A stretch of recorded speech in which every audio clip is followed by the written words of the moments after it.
What's up, everyone? What's up? Welcome to the Wednesday night live stream. Welcome. So, I've been getting a bit of pushback lately, right? For a lot of my takes, a lot of my views on the Black community. So, I I post a notice. I said, come on, bring it on. Right. I mean, I doubt anyone's going to come on. Right. Which is, it's okay. Usually people don't, during my Wednesday night live stream, people don't come on.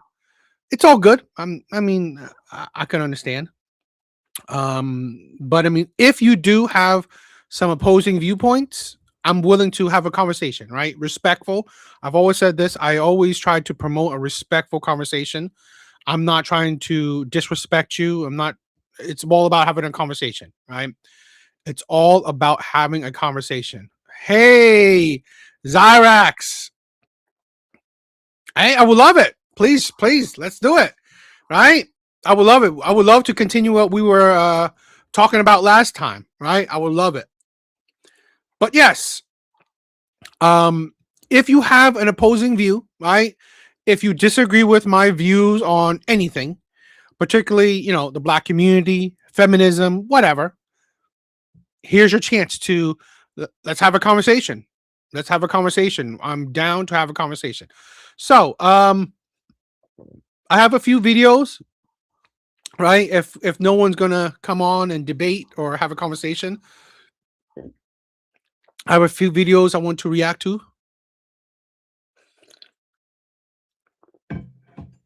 Before the videos, right? I also want to check out these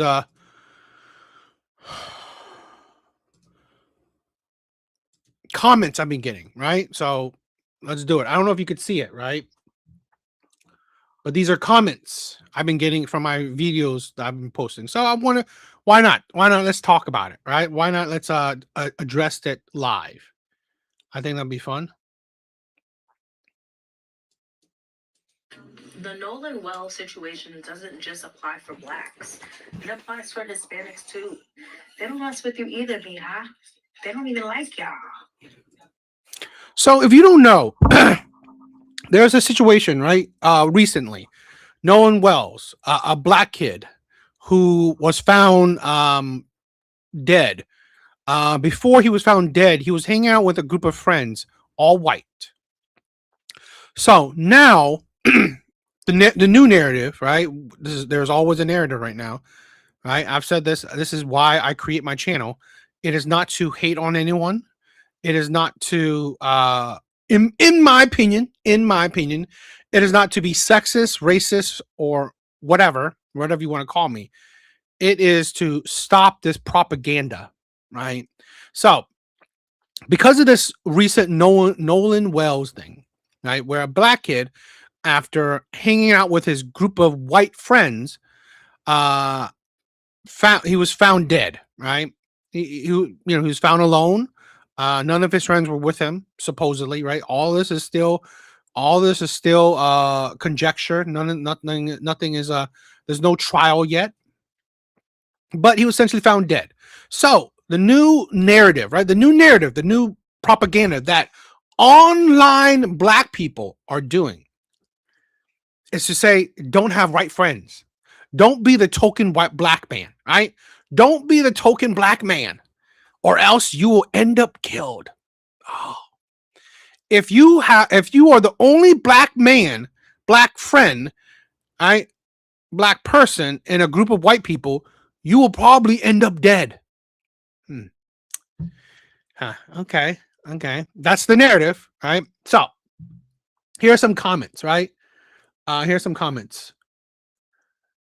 A stupid take. More or you're more likely to be killed by someone in your own community. That's in every demographic, but you just want to deflect. Well, let me play my take, right? Let me play my take. Look, this case is new. There's not enough detail, right? But if it was found out that his white friends were the cause of his death, I hope that they get the full the full. I do my smart pack. Yeah, I do.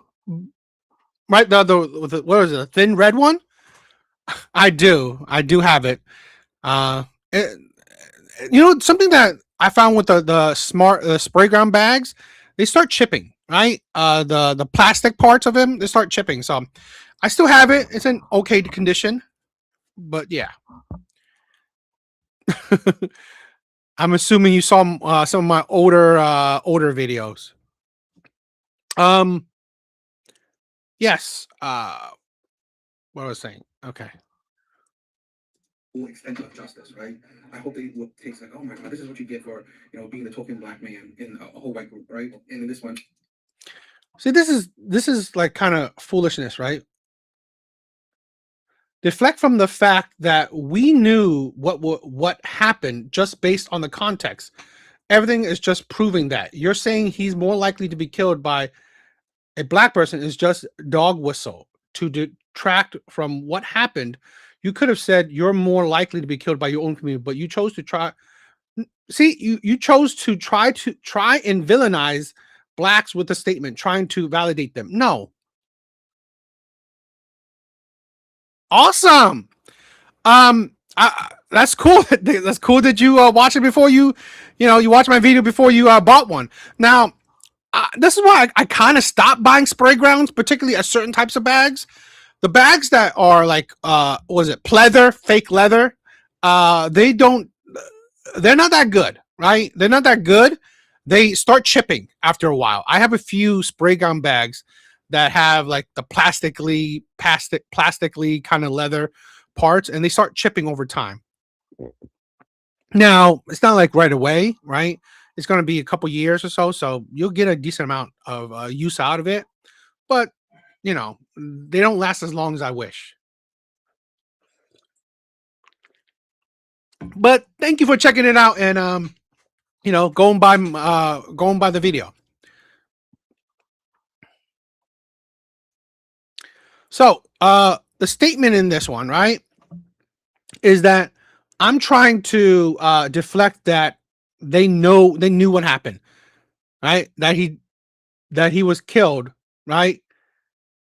More likely killed, right, by a bunch of white people. It's like, again, in the video I said we don't know what happened, so you're assuming, which is that's up to you, right?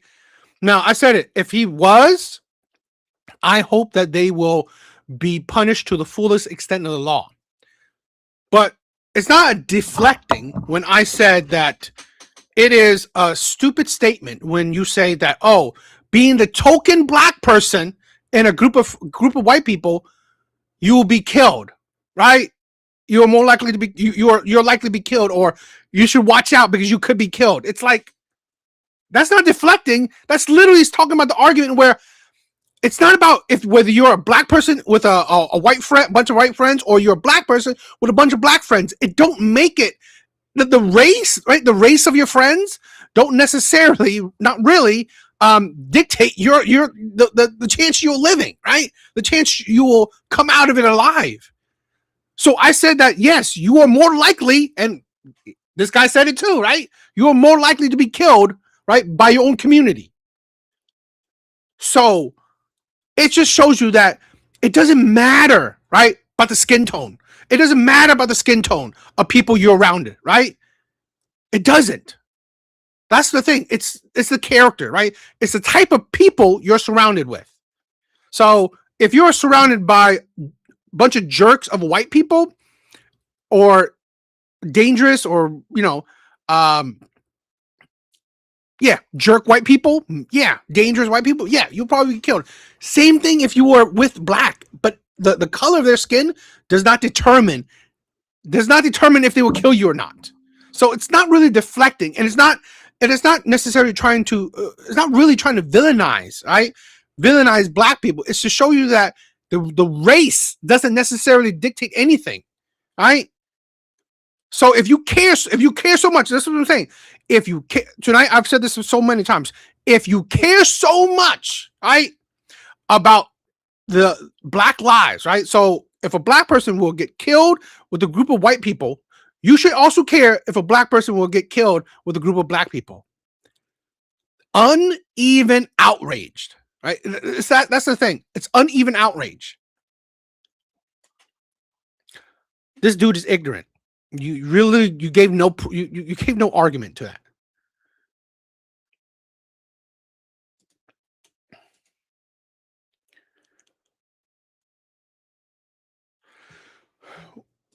What he says is disingenuous as hell. When he says you're more likely to be killed by black person, that's true as a black person due to proximity, right? So every race is more likely to be killed by their own race. But the way he worded it like it's a fact, and it's what and it's not. It's to bastardize back. No, literally, you like this is the. I'm sorry, this is the low IQ, right? This is the low IQ of the people who are trying to I don't know, argue with me, right? In their own statement, they proved like, but the way he words it, it's like it's a fact. You literally agreed, right? Because you said it's a proximity. Well, it's a fact then, right? I'm not trying to, this is the problem where people can't seem to understand, right? They don't listen to understand. They don't listen to comprehend. I'm not trying to bastardize or villainize black people. I'm trying to show you that if you care, right, about the lives of black people, you should care about it consistently, right? You should care about consistently. So if you think that, oh my God, you should be cautious when you are around a group of white people, okay, understandable. Then even out that point of view, you should be cautious also around black people.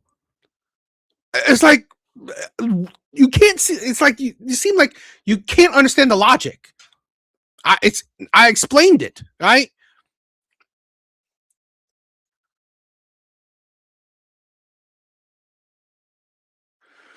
All these people think about is per capita when whites commit 2 million more crimes than all races. It's not black on black. It's proximity crimes. Stop. It's like that. See, but here's the thing, right? No. But okay, you said, see, this is the problem with those, so proximity crime, right? Proximity crime. It is true. White people commit crime against white people. Asian people commit crime against Asian people. True. Do you know the rates? See, this is the dishonesty of a lot of people on the left. Do you know the rates? The rates of Asian on Asian crime isn't that high. The rates on black crimes isn't that high. I mean, Asian on white crimes isn't as high as you think. right? Even though, yes, it is true, proximity, right? You are more likely to commit crimes with the people around you. But why would you commit crime at such a high rate? This is why they say that you are 13% of the population, yet you commit about 53% of the crime. It's understandable that you commit crime against the people around you. Why do you commit it at such a high rate? Right? That's the that's the issue. See, that's what people are talking about. Proximity, no duh. But you don't expand on it. You don't expand on it. Why are you such a small population, yet the amount of crime you commit doesn't seem to be equal, seems to be higher. And what I'm saying is that, and again, I've said this before, not all black people commit crimes. That's 100% fact, right? Not all black people. But again, there is unevenness, right? There's an unevenness to it. You gotta, you can't just like, you know, yes, I mean, yeah, that's what I'm talking about, right? And I'm more saying this, right? I'm not saying that, oh, you should not care when a white person kills a black person or an Asian person kills a black person. That's not my argument, right? That's not the argument I'm trying to push out. I'm saying if you care, if you boycott, if you protest, if you riot, if you're outraged, if you create content, when a white person kills a black person or an Asian person kills a black person, you should 1,000 times more, right? Create content, boycott, riot, whatever, when a black person kills a black person, because you care about black lives. But what my argument is that you don't care about black lives. You care about ideology. That's what you care about. You care about identity politics. What you think is the answer to your question? What I think is the answer to my question, right? My question: why do black people commit such a high amount of crime, right? Even to the proximity. There's a difference. There's a difference. I'm saying this, right? I'm gonna be blunt. Asian people, white people, there's differences is that rules, structure, patriarchy, culture, right?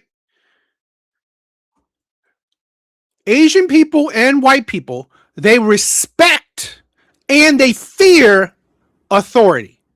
They respect the laws. They respect law and order. Not all. I'm not, again, this is a generalized conversation. I'm not saying every single person, right? The question being, why do blacks commit more crimes when they are the only small pop? Yes. Why? It is culture. You are a group, right? Oh, laughing man, stop it. The black community was once a patriarchal community. The patriarchal community, in my opinion, established fear and respect for authority, right? There was culture, right? There was a patriarchal mentality. Now it's a matriarchal mentality. They don't respect law and order. They don't fear nor respect authority. It's highly emotional. A matriarchal community, in my opinion, is an emotional community. Where's Black Lives Matter now? Do Black Lives matter now? Or do they only matter when the person becomes white? Because y'all don't seem to think Black Lives matter for real. Like, y'all don't care for real. You only care when you think about racism. And I hate when y'all make it sound like Candace Owens, but it's the truth. Like, the cognitive dissonance is insanity. Like, how can you not feel outraged when two people, this man gave his life to do a community work in Compton, gave his life to uplifting you, and this is how Compton repaid him. They killed him. And this little girl was on, from what I understand, she was on home from UNLV for the summer. She just finished her first. Why are they the mostly exonerated? I've never see. This is a thing where I've never disagreed by the over policing of the black community. I agree. I 100% agree that the black community is over policed. 100%. Never doubted that. Never disagreed. 100%. I agree. The black community is over policed, right? And when you're over policing, I think that you rush shit. You what should we call it? You don't do things correctly in order. So mess up, you accuse wrongly, you push, you accelerate certain things and make mistakes and just do faulty shit. So you arrest people, and then because you're quick in the process, you're constantly arresting a lot of people. You do shitty work, right? You do shitty work, and a lot of those shitty work is that you falsely imprison people, you falsely arrest people, or you just inaccurately do the process, right? Again, I 100% believe, right, that the black community is over policed. I would definitely be on the side that we should police the black community less. I honestly believe that, honestly, what happens in the black community, that's the black community to handle. The black community does not like a police presence. So I'm all for it, where within the black community, police is, it should be a no-go zone, right? It shouldn't, right? What happens in the black community happens in there. If black people enter outside of that community, okay, then if there's a 911 call, that's where you do it. Because I think over policing has, not worked. It hasn't worked for the black community. So I don't, again, I don't just, this is the thing where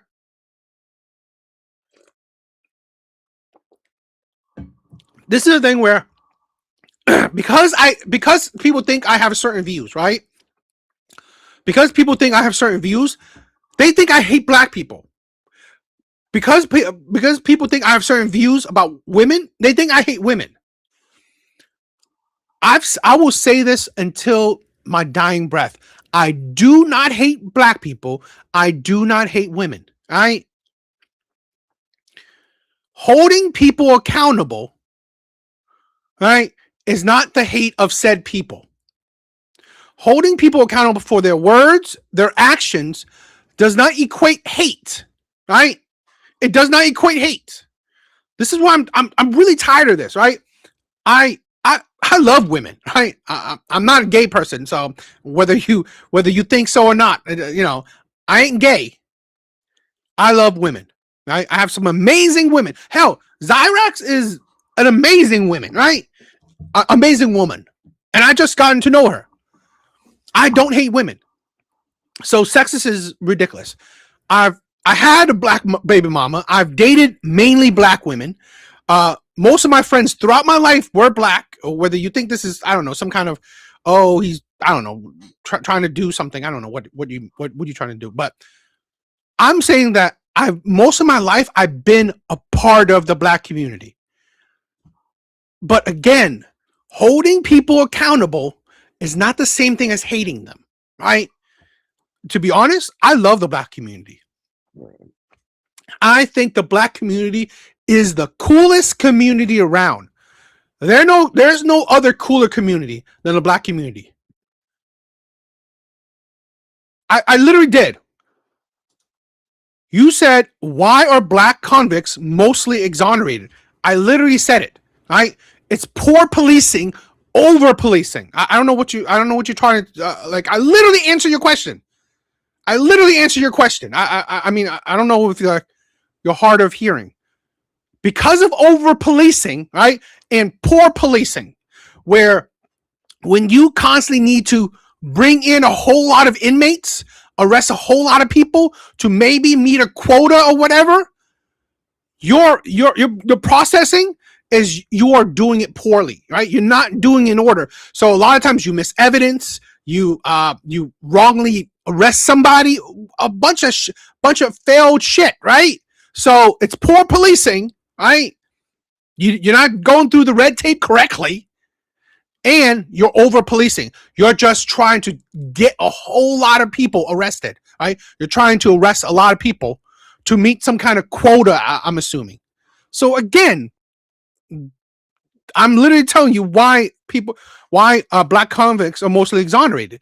It's the over policing and poor policing, right? I don't know. It's like I don't really. I mean, unless you don't like my answer, that's a different thing. But that is my answer, right? Yeah, I mean, yeah, my girlfriend right now is Vietnamese, right? But again, I've dated. I mean, like, let's say dated and had girlfriends. I've dated like at least dated and had girlfriends have been at least like 6 women, 6 or 7 women, right? All black. Out of and like 2 of them, my current one were Vietnamese. So really, the majority of women I've dated, right, my dating history were black, right?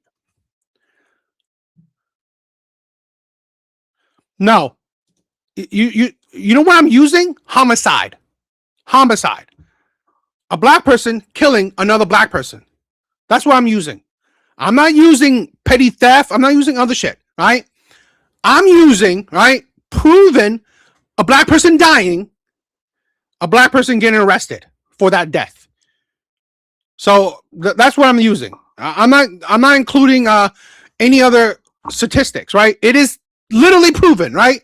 Black homicides, right? The amount of black people dying, right? How many black people died from gun violence? How many black people died from gun violence? All right? That's what I'm using. See, this is the whole gotcha shit. You're wrong. You think I'm using certain kind of stats? You're wrong. Because I understand it, right? Certain stats can be misrepresented. I get it, right? Yes, I'm I guess you could call me for the streets, right? I mean, like, I guess it's kind of a pookie shit, right? I admit my flaws, but yes, again, black crime is high, right? Black crime is high. It doesn't mean that it could be there's some kind of a bit of misrepresentation in it, but again, black on black crimes, all right? That is a true thing. I'm not talking about just general thievery or drugs or whatever, right? It's black person killing another black person. That's the stats I'm using. And Butterfly, thank you for, the back and forth. I mean, like, I'm willing to talk about whatever. If you want to, again, if you have for having a view, if you have a view, you should be willing to test your view, right? You should be up to test your logic. I'm always down to test my logic. If I'm wrong, I'm wrong. I've never been afraid to admit when I'm wrong. Never been afraid to admit when I'm wrong, right? And I've been wrong, right? I've been wrong. So I don't mind admitting when I'm wrong. Here, like she said, where's the outrage? Where are the marches? Where is the advocacy?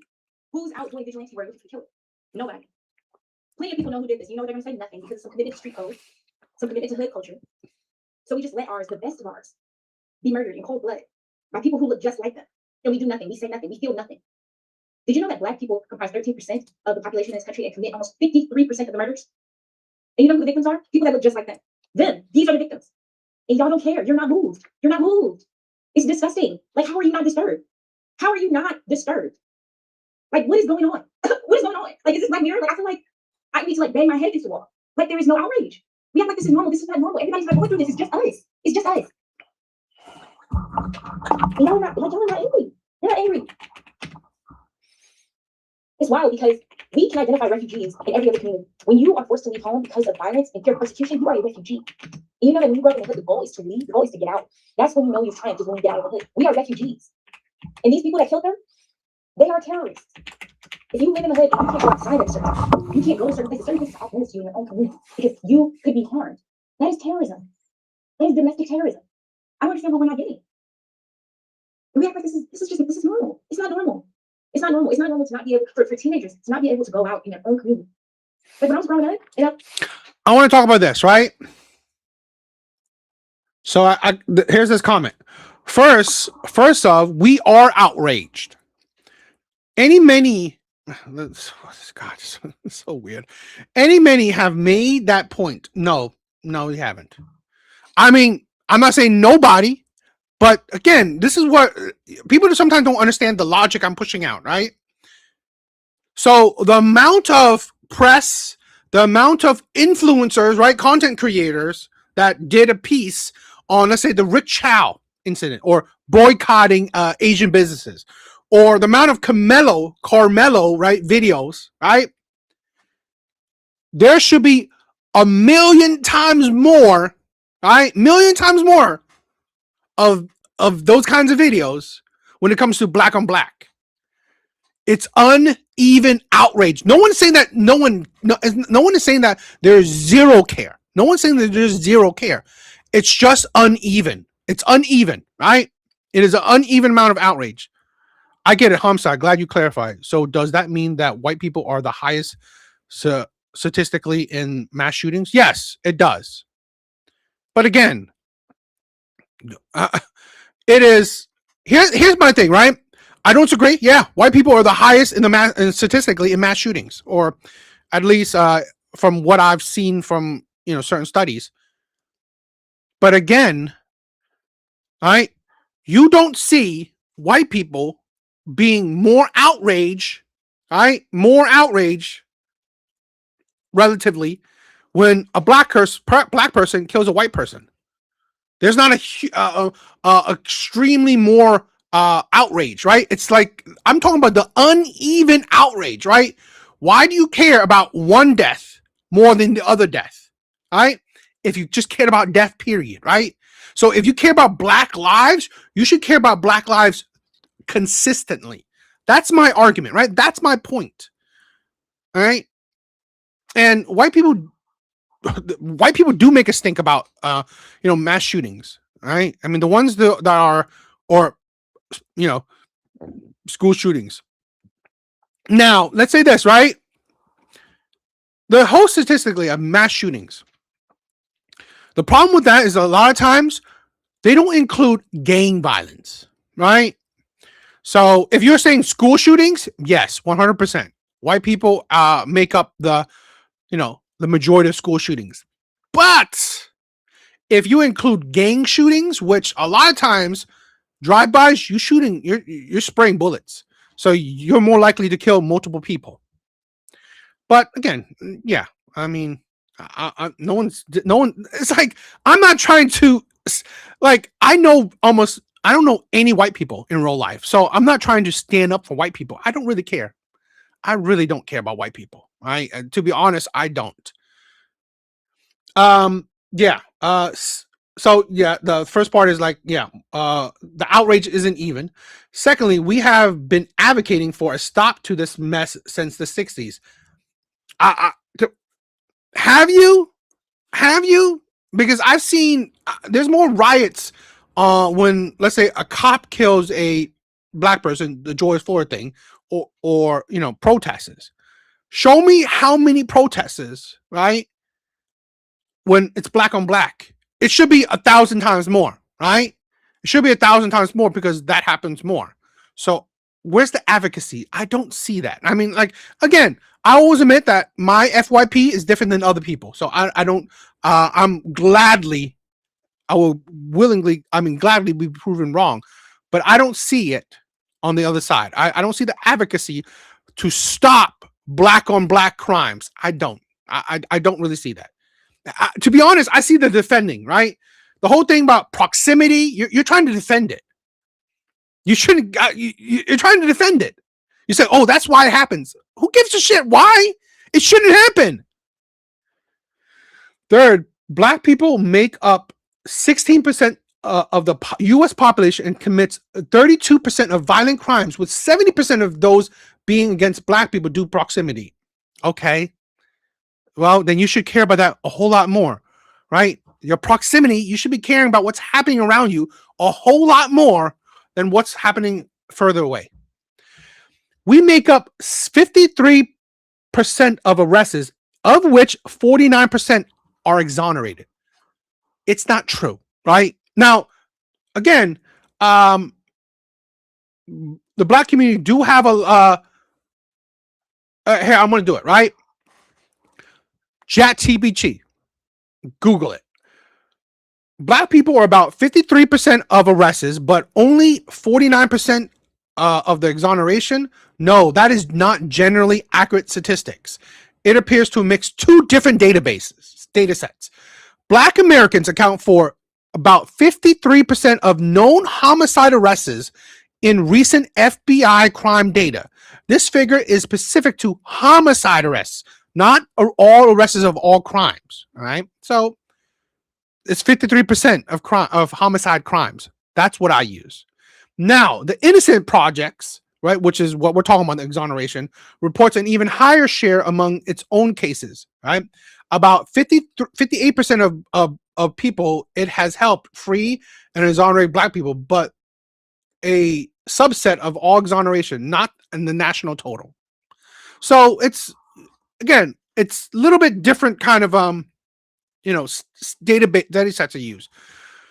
There is advocacy to end Black on Black crime, a lot of it, but it's mainly within the Black community and doesn't get as much coverage or exposure. Could be true. But what's the point if you get no exposure? In my opinion, what's the point of it if you get no exposure? In my opinion, right? What's the point? Because you can't spread this message. You're not spreading the message, right? This message you keep within the community, right? Fine. You keep it within the community. Has that solved it? Has that solved the Black on Black crime? It hasn't, in my opinion, right? It hasn't. Because again, Black men, number one cause of death for Black men, number one cause of death for Black men is another Black man. Yo, Artie, what is up? What is up?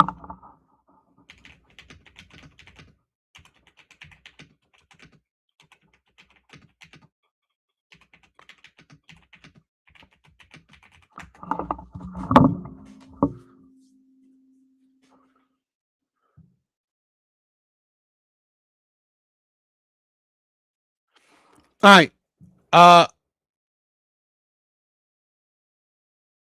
Number one cause for men ages, well, Black boys and men, right? Ages 15 to 34, right? 15 to 34. Number one cause is homicide. Right? Homicide. So, I just think that maybe Artie, thank you. It's a controversial topic, but here's the thing. I'm willing to have a conversation. You can go to police because you always knew it was shut up, and it always did. Police always got shut up. That's not normal. For all the people who are mad, what is this Asian ball talking about Black people? Bring it on. All right? Here's your chance. Here's your opportunity. Here's your opportunity to ask, what's this Asian ball talk? Why is this Asian ball talking about the Black community? Let's talk about it. Right? Now, I could talk about any other topics too, right? Feminism, whatever, but I've been getting a lot of backlash, more backlash for my opinions on the Black community. Let's talk about it. Why I talk about the Black community more is I care about the Black community more, right? I care about the Black community more than I do about the white community. I don't really care. To be honest, I care about the Black community more than I actually do about Asian community. I don't really care about the Asian community like that. I don't. There's no reason for me to care about the Asian community. I know more Black people throughout my life than I do Asian people, right? So hate it, love it, it's up to you, right? And it doesn't mean that I don't, I hate white people or hate Asian people. That's not what I'm doing, right? So please,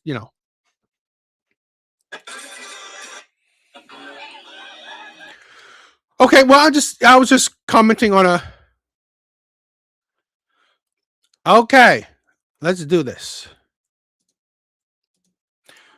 Should we believe in statistics? Now, could statistics be wrong? Probably. No, I'm not. I don't.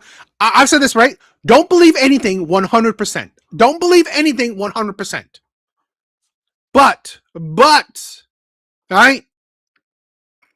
If you don't believe statistics, then what do you believe? Your own experience? Right? The problem when you do an anecdotal experience, the only thing the anecdotal experience you could say is what you know, right? And what you know, when the population of the U.S. is about 360 million, your personal experience means nothing. I'm sorry, right? So that's a problem. Yeah, I'm not saying that we should 100% believe statistics. You should not 100% believe anything, right? You should not 100% believe me, right? You should not 100% agree with me, 100% agree with statistic, 100% agree with anything. But it's a good basis, right? It's a good basis.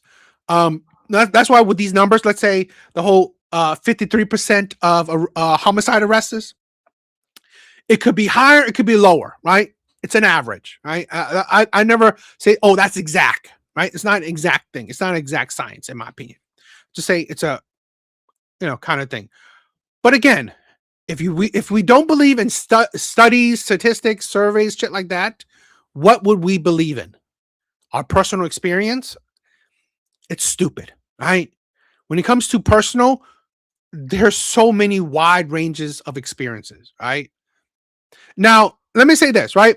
So, if I want to believe personal, right, not statistics, again, I live in the black community. I talk to, I deal with, I'm around black people. Never once did I get a black person come up to me. He's like, the white man did this to me. White cop did this to me. You know what what I do get? My son got into prison. Baby mama issue. Baby daddy issue. My son just got shot. My son died from drugs. That's what I get, right? When I talk to black mothers. And I talk to a lot of black mothers, right? So I don't get the whole, the white cop shit, the false, whatever, the exoneration shit. I don't get that, right? I don't get the, boycott Asian people, hate white cops. I don't get that when I'm talking to black people one-on-one. So, but again, I don't want to skew my view necessarily to personal experience, because then personal experience can be such a drastic difference between people. So, all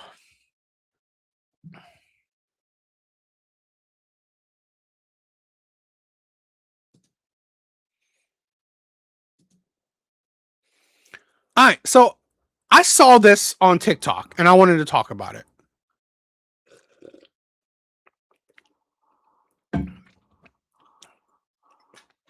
All right. This is a point of view. This is what is it? This channel is Afro. It's called Afro. The channel is called Afro. So let's check it out.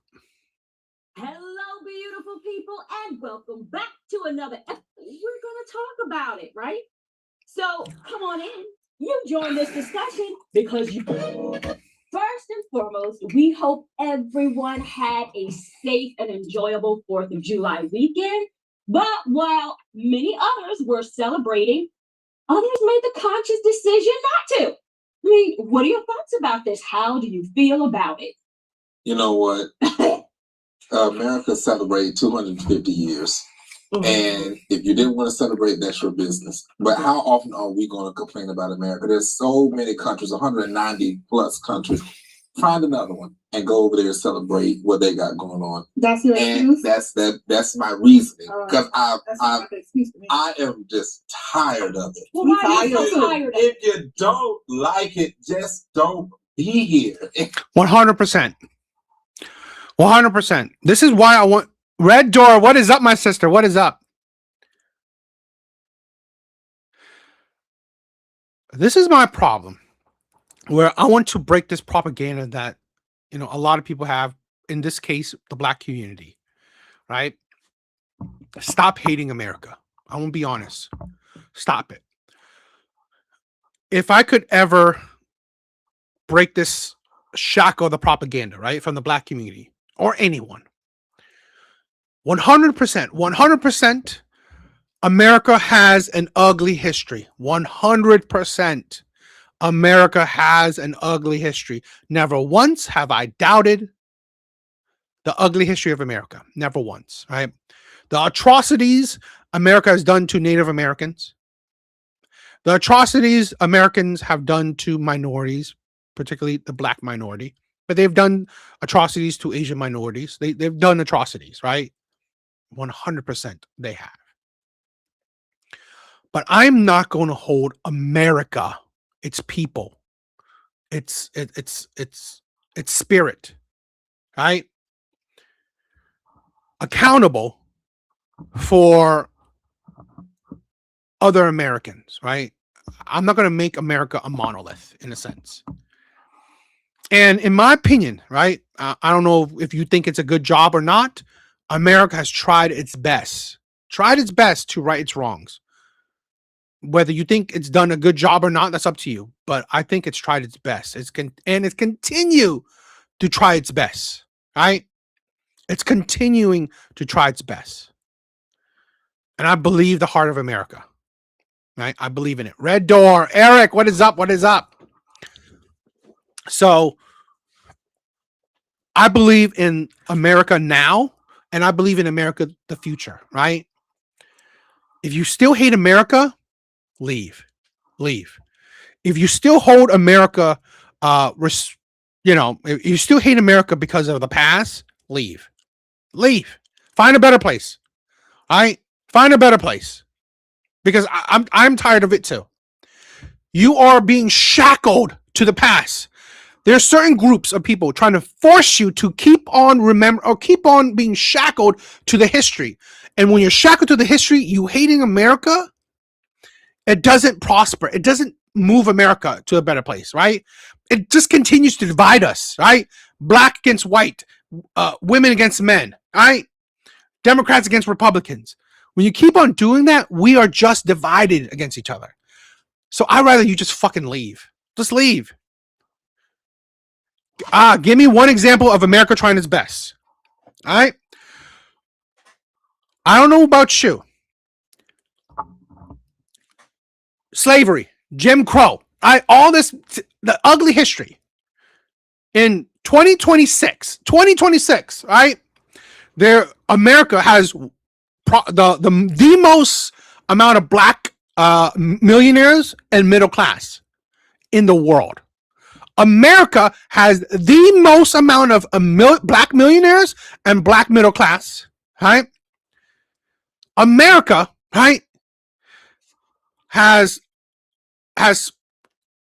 pushed and helped the black community have second most political power in America. A black president. We've had a black president. We've had black mayors, black governors, black senators, black police chiefs, black people in power. Right? We have plenty. Unless maybe you don't think it's enough, but still, we have a lot of black people in power. Right? For such a racist country, there are a lot of black people succeeding more than the rest of the world, right? There are more black people succeeding in America, than in the motherland of Africa. Please put that to thought, right? Black Americans only make up 13% of the population. 13% of the population. But there are more successful black people here, right? Per capita here than the continent of Africa. Think about that.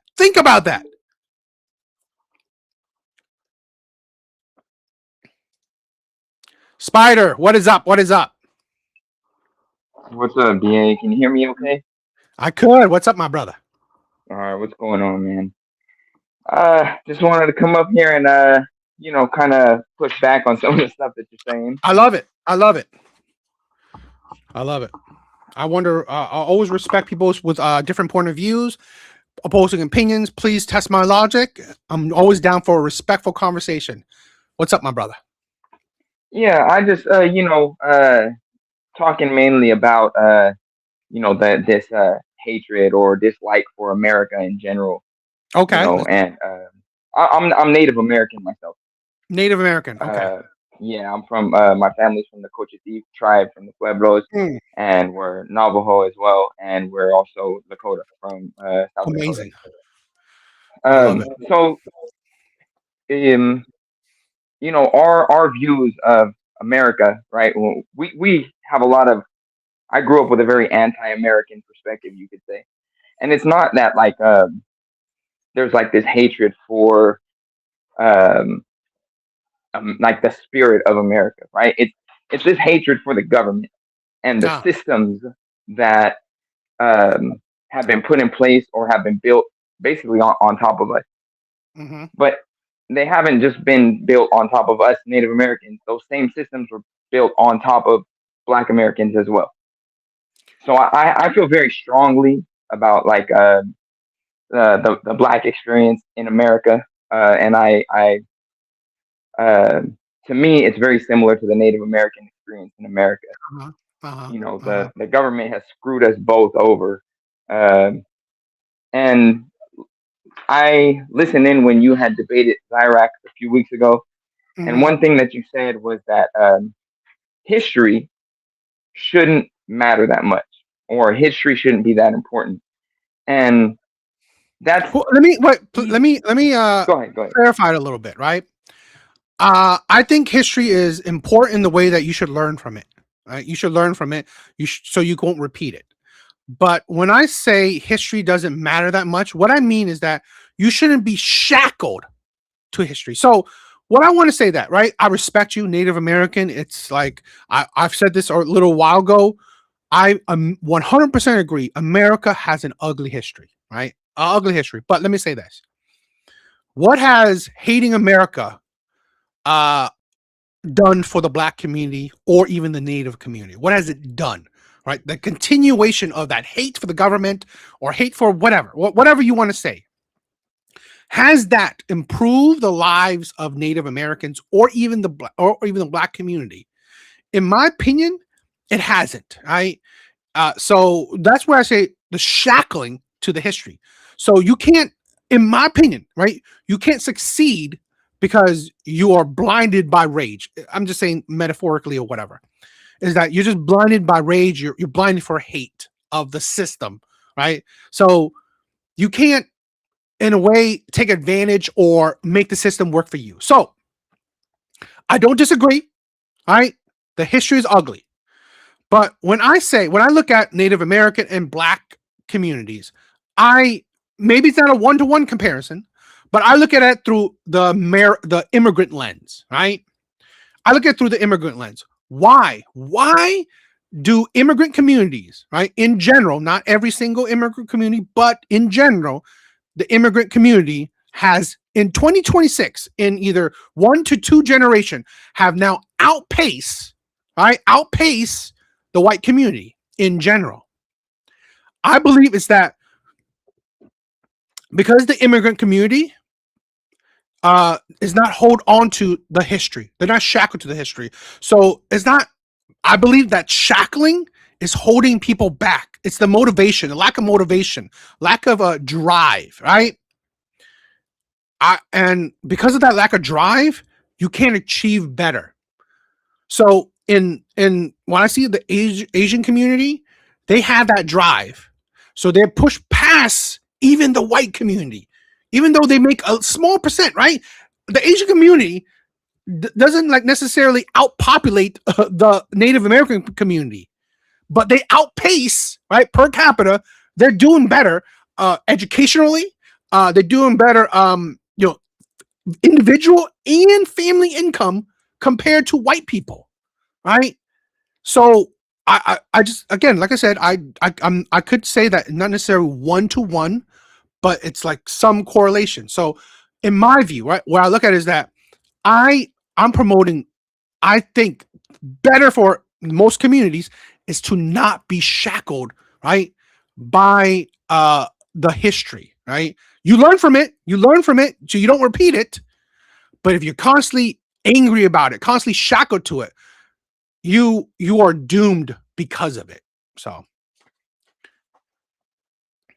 Oh well, I mean, well, I agree that hatred or dislike for the American government hasn't done anything to better the Black or Native American communities.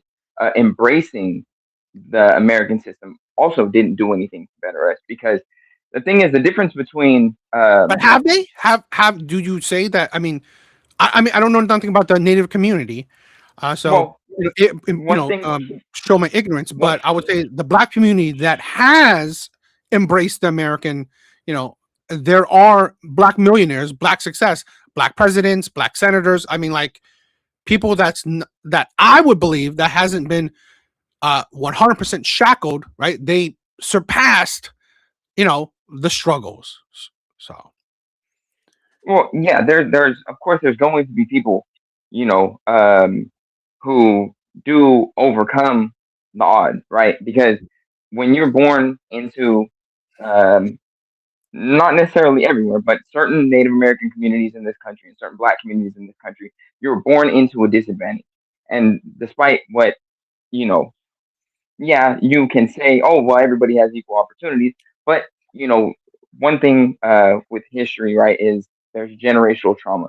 And when you're born into certain communities that have a lot of generational trauma throughout, you're born into a disadvantage. And it is hard to overcome that. I come from a community like that. I come from a family like that, where there's a lot of, um, generational addiction, you know, mm, and alcoholism and poverty. And it's hard to get out of that. I've been able to, but I mean, even now, right? Like there are people who, I mean, I have a lot of, most of my friends are Asian, Southeast Asian. mhm, They do, they tend to do better than I do economically. Um, and a lot of that comes from this, yeah, generational problem. Now, I'm not trying to use that as an excuse for people doing bad, right? But the mhm, thing to mhm. understand is that with immigrants, the Yeah, immigrants didn't have this. There hasn't been policy built to suppress immigrants. Um, Not in recent history, anyway. The Black and Native American communities have historically had policies built into the government to keep us suppressed.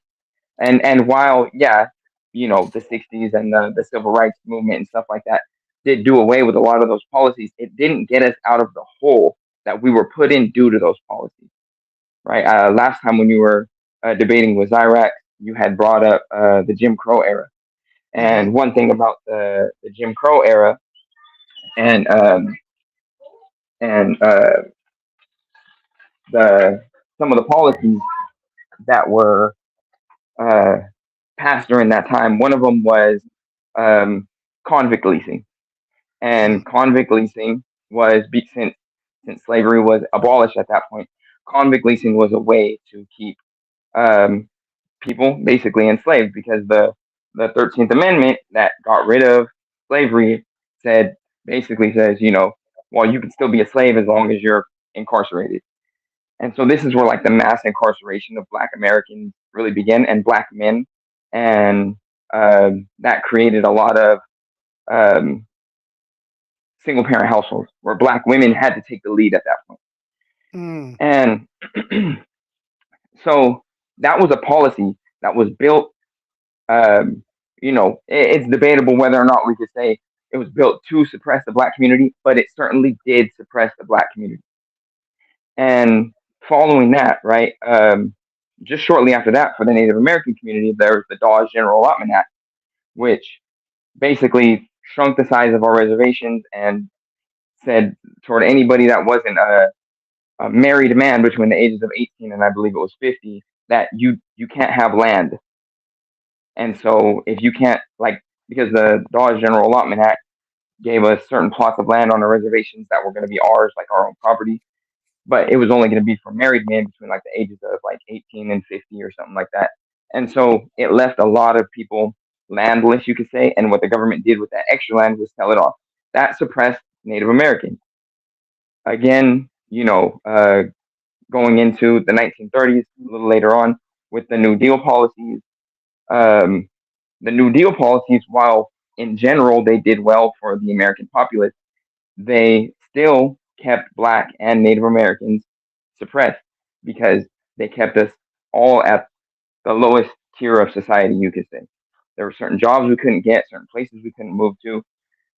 And it wasn't, people always talk about redlining just for Black Americans, but it was basically the same for Native Americans as well. mhm, mhm, But the New Deal policies really ended up hurting both Black Americans and Native Americans. At the time, it was better than Black Americans had ever done.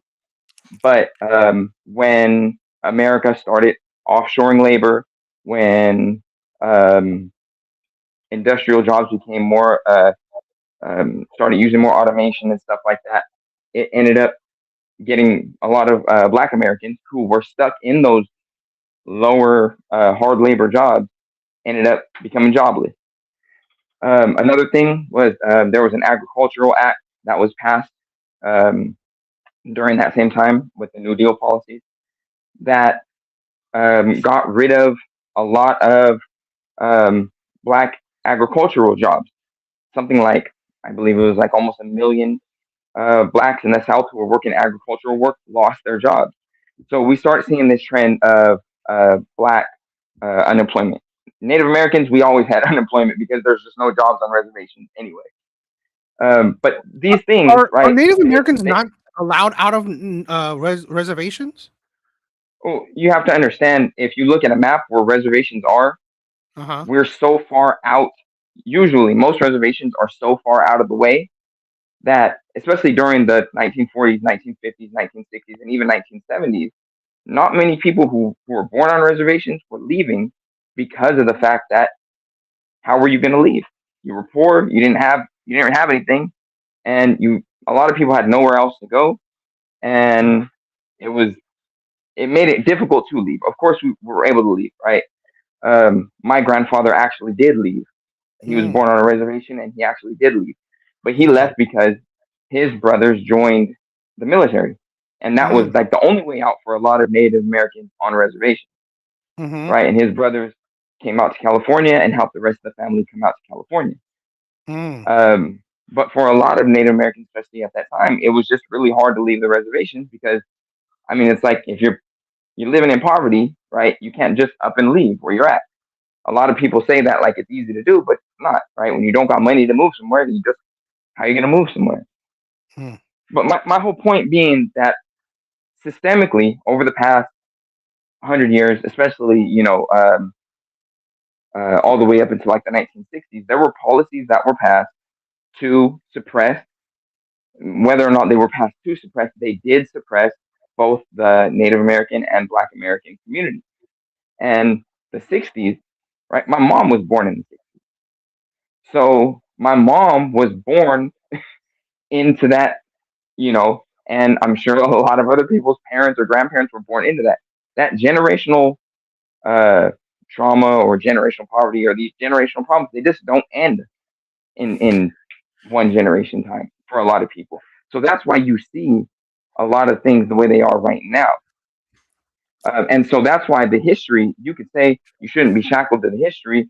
It's hard not to be shackled to the history when the history is still very recent for us. Here, I mean, respectfully, I love what you said. Right. Thank you for educating me. Thank you for talking. Right. Thank you for coming up. Now, like Red Zyrex was said, what does it mean to be shackled to history? Right. So I never discount generational trauma, right? I said this plenty of times, right? I experienced it with let's say my last baby mama, right? My last baby mama. As terrible as it sounds, it's a pookie. It sounds like I'm a pookie. My ex was a black woman, right? But I didn't realize this generational trauma thing. So her grandma was a single mother. Her mom is a single mother. If I should have seen it, right? She probably would have been a single mother as well. The generational trauma thing. But on this channel, if you are a first time watcher, I've said this before. The what I put above everything else, accountability, right? Accountability, everything, right? Accountability is number one. You control you. You control your life, right? To the most extent. So when hearing Spider talk, what he talks about, again, I don't discredit the history. I've said it. The history is ugly. The history does matter. But what I mean is shackled is that the history matters the most, right? So why I say when it comes to the Asian community, it's 1 to 2 generation Asian community has outpaced, right, the white community. And let's be honest, right? I looked through the stats.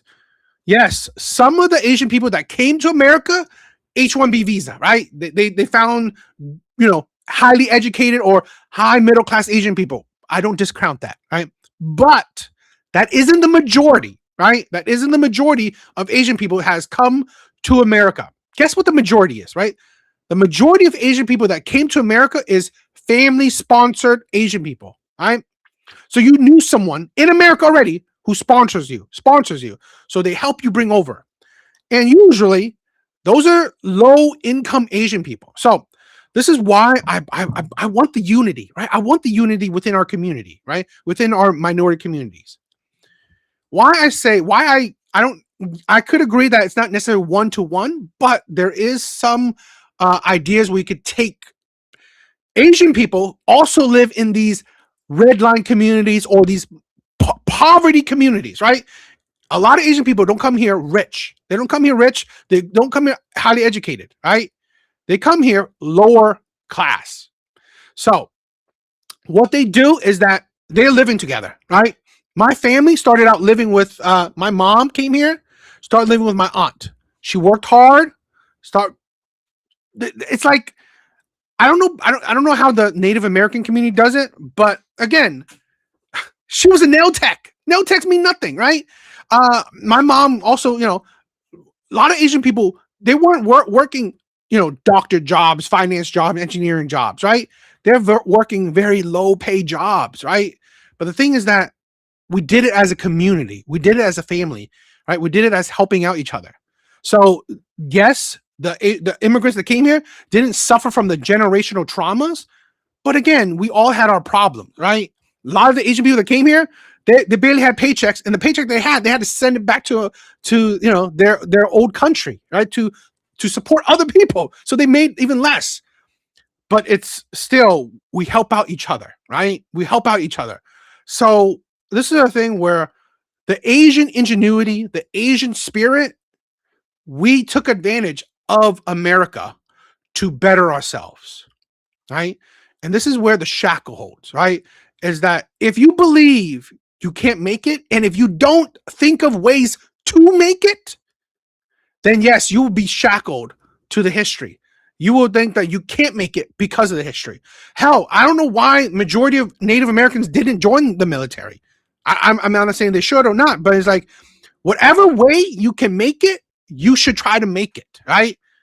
But I think a lot of times when you hate America or when you hate the government, you don't want to participate in the system, right? You don't want to participate in the system.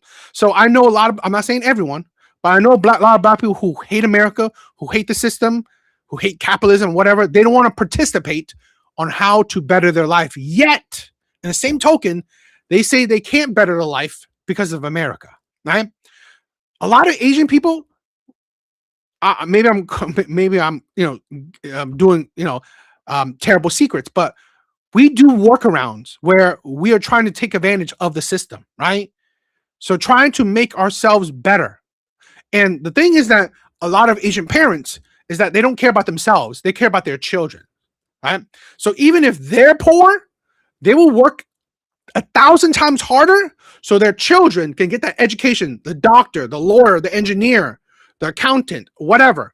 So that one generation, right? The next generation can improve, right? So I don't know if Native Americans did it. So I don't know, but I know black people could do it where they put all their energy into their children so their children can get that education, right? And become that better, the next generation that breaks that shackle, break those generational curses, right? There are plenty of black families that do that, right? The problem is not enough do it, right? So what I'm saying, I don't know if this applies, if it applies to Native Americans, but I pretty much know zero about Native American, but I do know more about the black community. Love it or hate it, I do. Where to break generational curses, you have to do specific things, right? And one of that things is either get an education or make money. And if you get the education, you can probably make that money. And if you want to get that education, you have to participate in the American system, right? That's the thing. So what I say is that the shackle is that we may hold ourselves back because we have that hatred or fear or whatever. So That's what I say is that I want to say these things just to break this propaganda. I don't disagree about the past, right? The past is ugly. But again, 1980s and forward, I think we could have made those changes, right? My mom, right, came here, in the 70s, right? So through hard work, right? My grandma was here, from my dad's side in the 70s, right? In the 60s and stuff like that. So I do know plenty of immigrants or even, native born minorities that have broke those shackles, right? Surpassed. So if it's not impossible, that means it can happen, right? Well, what makes it the determined factor that it doesn't happen for you, or I'm not talking about you particular, but for any one particular minority, is the mindset, right? It's the mindset. If you think you can't make it, you already have lost, right? And that's the thing where that's what I'm trying to push against, right? That's my main thing. You hate the white man, you hate the government, fine. But has that better your life, right? I rather I don't hate you. I'm going to make it work. I'm going to use this. Right? I'm going to use the system. This is what a lot of immigrants do. Why do you think one of the most popular country to immigrate to, America, it's constantly minorities of so many other countries want to come to America. And yet the people that lives in America hate America or hate its system or hate its government, while other minorities want so badly, right, to come to America. It's because they're not hold to that generational curse, which is, I don't disagree to that, but maybe that's a good thing. Maybe people should try to break that generational curse in your mind, right? And it's like, you know what? Fuck it. I'm going to make it work, right? So, in my opinion, I mean, whether you believe it or not, I already think that black people, maybe even Native Americans, they already had a head start. Maybe not like decades of head start like white people did, but they had a head start before immigrants did, in my opinion. So, at the very least, Native Americans and black people had a head start before immigrants, right? Minority immigrants. So I'm not saying it's a drastic head start. I'm not saying it's a whatever head start, but it's a head start. And yet, even with a small amount of hell, even white people have a larger head start. Like I said, Asian people in general are outpacing white people. So this is why this Asian person is talking about the black community. Maybe it's worth listening to. Just my opinion. Well, I definitely agree with individual accountability, but the thing to understand is that individual accountability does not fix community, right? I myself, right, I come from a family with a lot of generational addiction. My mom used to drink a lot while I was growing up. My dad took off when I was 3 years old. My grandma was a bad dope addict. My auntie was a bad dope addict. Um, and even my cousins, right? My cousins, they couldn't break that cycle, and they have addiction problems. I myself, as an individual, chose not to take that path. I got into a lot of trouble growing up, because that's just being a product of your environment, which happens too, but I chose not to follow that path of addiction. I never did any type of drug or anything like that because I didn't like what it looked like. You know what I mean? I But love it. as you can see, me as an individual doing that, I didn't save my family, right? It didn't save my cousins, um, and it didn't save my community. Mm-hmm. Individual accountability only goes so far, But but and that but you gotta look at that, right? None of the people around you took accountability, right? Again, I'm not saying that you should save them, but at the end of the day, you gotta think about this, right? This is why the mentality difference, right? So if you take accountability and then you produce the next generation that takes accountability, you can break that cycle, right? That's the point, right? We need well, more people to take accountability. So if as for me, it's like how I'm not pointing to your family. I'm just talking about in general. My father was an alcoholic, right? My father's an alcoholic. He was a heavy smoker, and I looked at it where I didn't want to be like that, right? I don't drink, I don't smoke, right? So at the end of the day, it's that. I mean, see, this is the thing where I say accountability, because all you can do is control yourself, right? That's all you can do. But hopefully, when you control yourself, you can create the next generation that can control themselves, right? But the thing is that for me, is like, this is why I don't see. This is the problem where I find it with, again, I try not to go for the native community because I don't know them, but the black community. The problem is that if one black person controls himself, and then another, right? Take accountability, each of them, right? Don't do drugs, don't do violence, don't have baby mamas, baby daddies, right? And if that continues, that only adds, right, to the breaking of the cycle, right? At the end of the day, you can't control your neighbors doing it. But the problem is that even if you can't control your neighbors, you can't then start blaming the white man, right? You can't start blaming the system, right? Because at the end of the day, there comes a point in time where we have to take control of our own lives. This is why I say we're shackled, right? No, stop blaming the white man. Stop blaming the system. Blame yourself. Because when my girlfriend was a shitty girlfriend and destroyed my heart, I had to learn to not blame her and just blame myself. I chose wrong, right? I allowed the bad treatment. Because me blaming her does not improve myself, does not do shit for me. It doesn't change anything. So what helped me out is that, you know what? I took accountability. That is what I'm promoting, right? Although I'm a small time creator, I'm no one special. But if I can impart anything on everyone, on anyone, is be accountable for your own actions. That's it. If you care about the white man, you care about the government, it does you no justice. It doesn't help you out. So if you take accountability, you improve your life. But imagine this, right? If you improve your life, you can be a beacon for the next person, right? And you could definitely be a beacon for your own child. So if you be an amazing person, marry an amazing woman, or even if you're a woman, marry an amazing man, you create the next generation. That's how we break the cycle, or we try our best to break our cycle. Because no one of us is, I don't know, so important that we can destroy it, that we can destroy the chains. But we have to at least do it ourselves within our own lives. Right? I don't blame nobody for my life but myself. And I learned that because, again, that's how I break a cycle of anything, right? How I break a cycle of, not being like my shitty dad, because I'm just going to focus on myself. I'm not going to focus on what, things I can't control. So, And I definitely understand that, but again, I think this is a matter of perspective and the opinion. A lot of Americans, right, have this wildly individualistic view of things, and that's not how I view things. That's not generally how Native Americans view things, right? Because our communities need help. As individuals, right, we can only do so much for our community.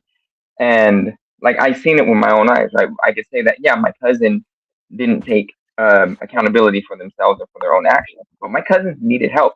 We all grew up in a real shitty situation, right?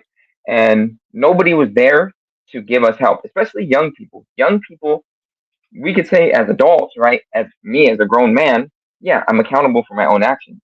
From here on out, from the time I was um, a mature adult, you know, um, I can only blame myself. But when you're a child and you live in a community where the education system is fucked up, right? Because I grew up, teachers didn't care. When I started doing bad in school in like sixth and seventh grade, my teachers, nobody reached out to help me. The teachers were just like, "Well, you're going to be a failure." And aside from that, because I didn't grow up on a reservation. I grew up in a city, and so mm, in the community I grew up in, heavily policed. First time I got harassed when I was like 8 years old. Police don't care. They just, you know, cause us more stress and more problems.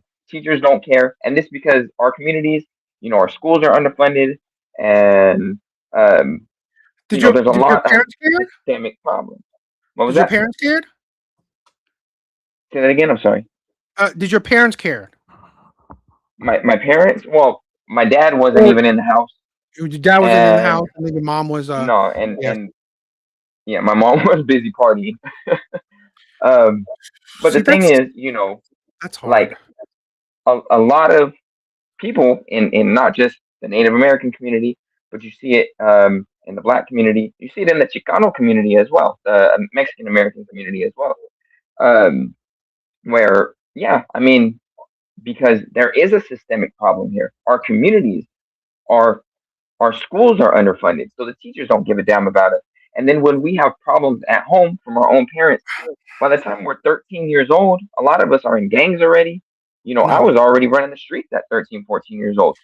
You can't tell a 13-year-old, hey, you need to take accountability for yourself because that's a kid still.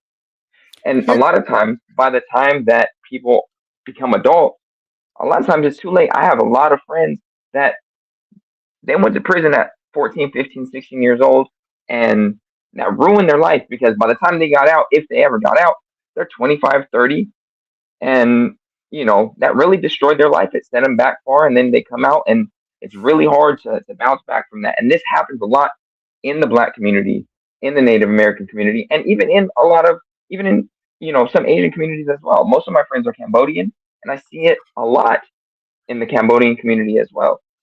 here, And this is because our communities on a whole need um, need help.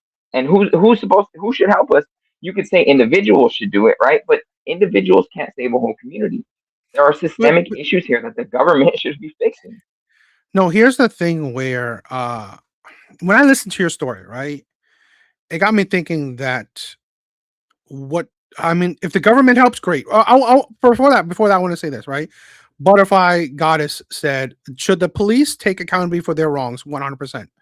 For their wrong actions, 100%. I mean, sadly, are they always? Not always, right? The government or courts should hold them accountable. I'm for holding police accountable for wrong actions, right?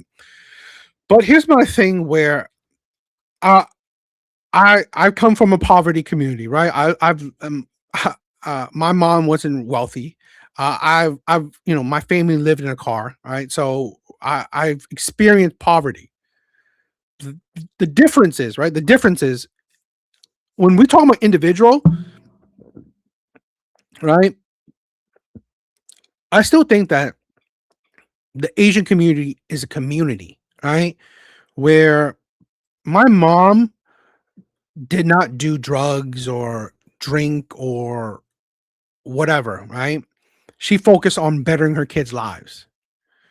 And also with the help of her aunt, with my aunt, right? With her sisters, with the community, right? Because my mom, like, she worked hard.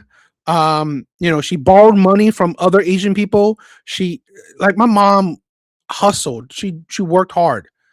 So at the end of the day, right? When you already have parents that I mean again, right? Asian people were also like the Cambodians or whatever, were also going to those poverty schools, right? Plenty of Asian people were still going to the schools. The problem is with the parents. The problem with the parents where if you have shitty parents, a lot of times you're already starting off on a terrible foot, right? So it's hard to say that the government should step in and change that because honestly, even if you go to a good school and then your mom is shitty, your dad is shitty, it's like like the likelihood of you succeeding is also very low. So this is why I say it takes the accountability part is that as again, I want to say this, life is hard for everyone, right? Uh and life it will be unfair for a lot. So I don't want to sound cruel, but it's it's unfair for some. So when I say the individual is that or the individual accountability is that I'm sorry if you grew up terrible, but you have to make that change, right? Where now you need to be that pillar, right? So you need to make that change where you will be a good father. You will pick someone who will be a good mother to your children, who will be a good wife. Where now you will produce better kids, and you will be helping out other people in your community. Because sadly, right, it's just I mean, for me, it's like it takes someone to break that cycle, right? It has to take someone to break that cycle. It has to take someone to be the beacon for the community, right?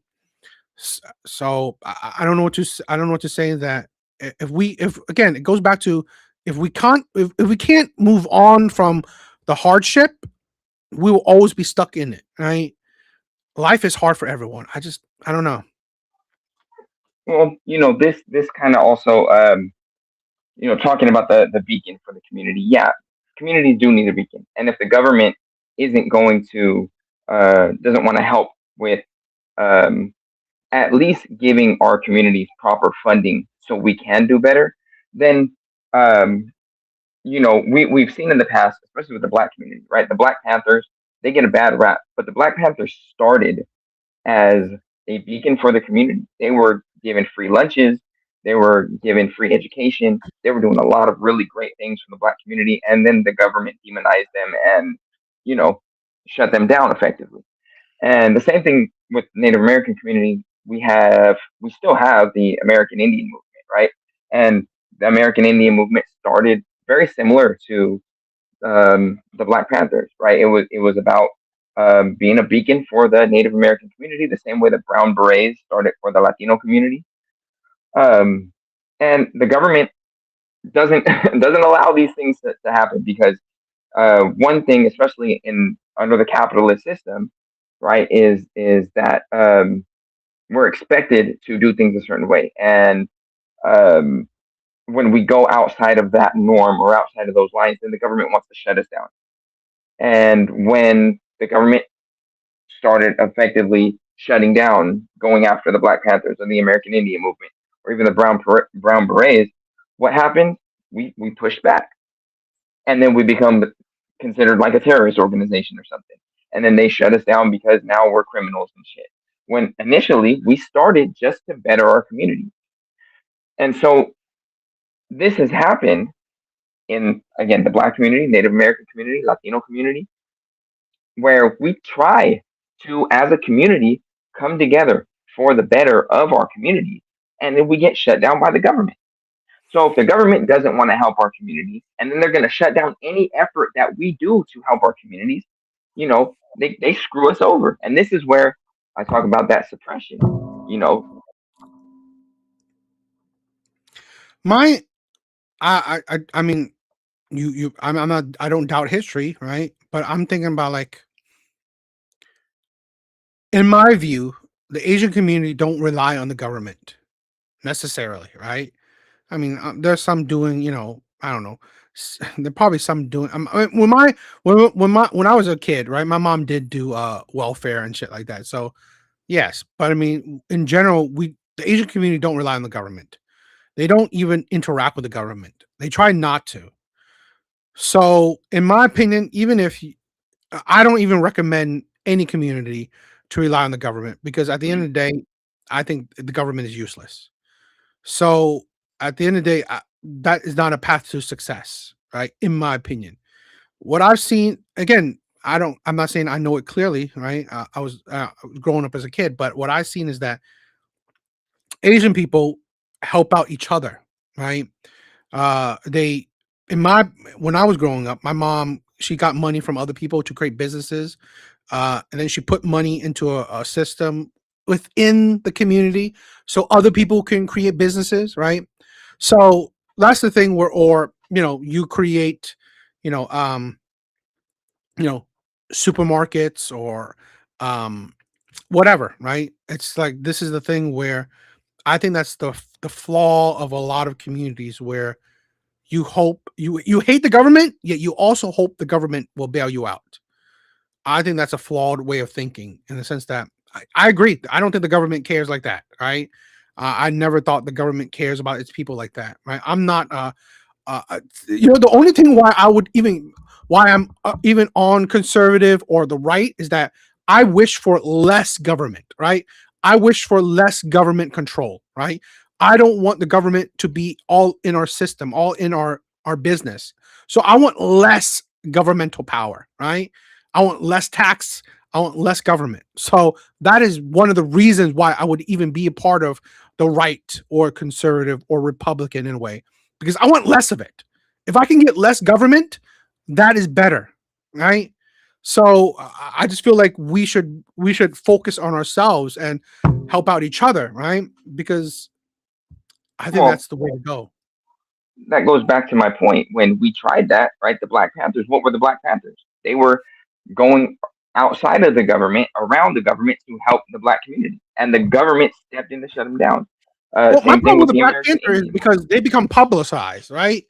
They become a public figure, right? And I Well, think of that's the course. I problem, mean, right? And but I don't disagree. how do you I keep don't. something like that from becoming a public figure? The Asian community, like I said, I grew up around a ton of Southeast Asians. I grew up in a primarily Southeast Asian neighborhood. Yeah, And so mostly Cambodian, but one of my best friends is Vietnamese. Um, and so I seen the way that the Asian community does it, and yeah, it is very self sufficient. But that's yeah, also there. It's different because it's certainly a cultural thing with the Asian community. yeah, Um, Asian community is very self sufficient, and they came over here with that mindset already. yeah, Because I mean, Southeast Asians had to be self sufficient back in their home countries. So when they yeah. came here, they already had that. The difference is like, especially with the black community, right? That wasn't the case because Black American culture is something that developed here in America, starting Uh, with slavery. So it's something that just developed over time. And so, yeah, the Southeast Asian community, it has that cultural difference there.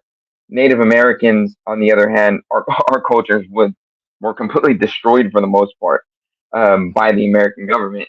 And what we have now is more of like I mean, certain tribes still have their culture and traditions, but overall, like there's like a pan Native American culture that really just takes the form of like powwow community and stuff. yeah. So it is different. The Asian community, they can really, do take care of themselves. I've seen that, and that is something that is a little different than the black community and the Native American. I mean, this is kind of why hell, to be honest, I mean, some people may hate me and think I'm racist, but I wish more minorities would join the Asian community, right? With love, right? I wish, uh, and this maybe sounds cocky, right? This may sound cocky. I wish the Black community, Native American, Hispanic, whatever, right, would actually mirror the Asian community, would actually look towards the Asian community for guidance. Again, you may hate it, may sound like I'm cocky, but it's that I think, the years that they were doing it, it has to succeed for them, right? So again, it's just a personal idea, right? So I'm not saying that what happens, but it's like that's my point of view. That I wish I think the Asian community opens arms to other communities, and but the other communities just don't desire it, and I think it would be a benefit for most communities to actually join the Asian community in for guidance and for to mirror the community. I definitely like because the Cambodian community has been one of the most welcoming communities I've ever been exposed to. Like I my love them. Cambodian friends, their families, they have all brought me in like family and treat me like family. Super welcoming, super Yeah, loving, and it especially the Cambodian community because it really like that lovingness, that welcomeness. It definitely mhm, reminds me of the way the Native American community is. We are very welcoming and loving people as well. Um, the only thing is, of course, it's hard to just say, yeah, I know. you should Yeah, mirror, the Asian community. It'd be it's it'd be wishful great, right? If thinking. we're It's wishful Yeah, thinking. it'd be great if we could all be that self sufficient. But it's definitely a cultural thing that Asian people are Yeah, raised with, and that goes back generations. yeah. Again, yeah, I know it's my wishful thinking. Because again, I love the Black community, and besides you, I also know Red Door. I have mad respect for Native American community. I want the better. I want better for them, right? So and in my opinion, yes, I see the two communities that would probably hate America the most, or dislike the government or the history, right? I I, I want I want better. I want something different, right? I want Native American and Black Americans to succeed.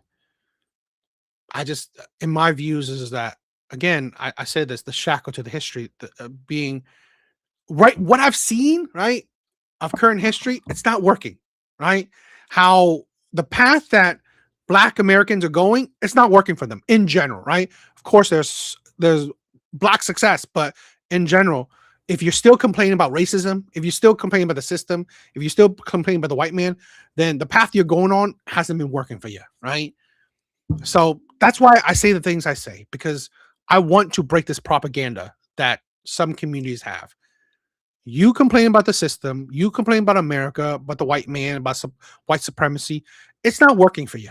It's not, right? I'm sorry. I'll be blunt with anyone and everyone.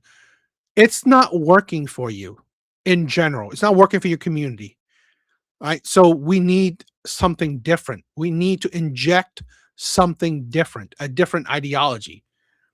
So, but Spider, thank you for I love the discourse. Thank you for coming up.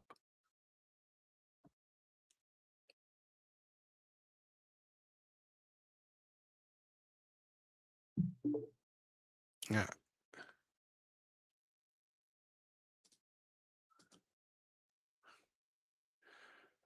Oh, sorry about that. My I got for some reason I cut off.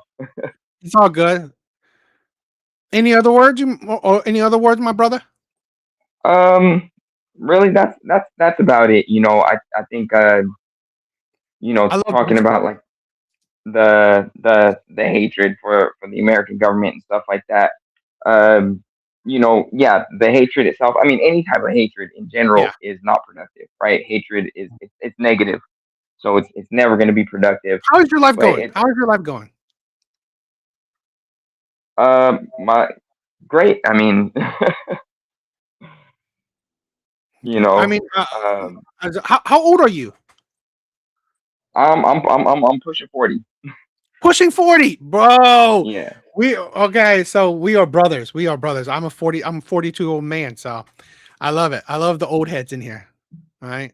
Yeah, I think people in our age range, we have a good perspective on things because we've already Mm, been through a lot. We've yes. lived a lot of life, and Yes, I think yes. that's also a bit of the problem too. Is that young people they haven't, and they haven't experienced as much, and so they Mhm. don't have that perspective to look back and be like, Correct. "Damn, I fucked up."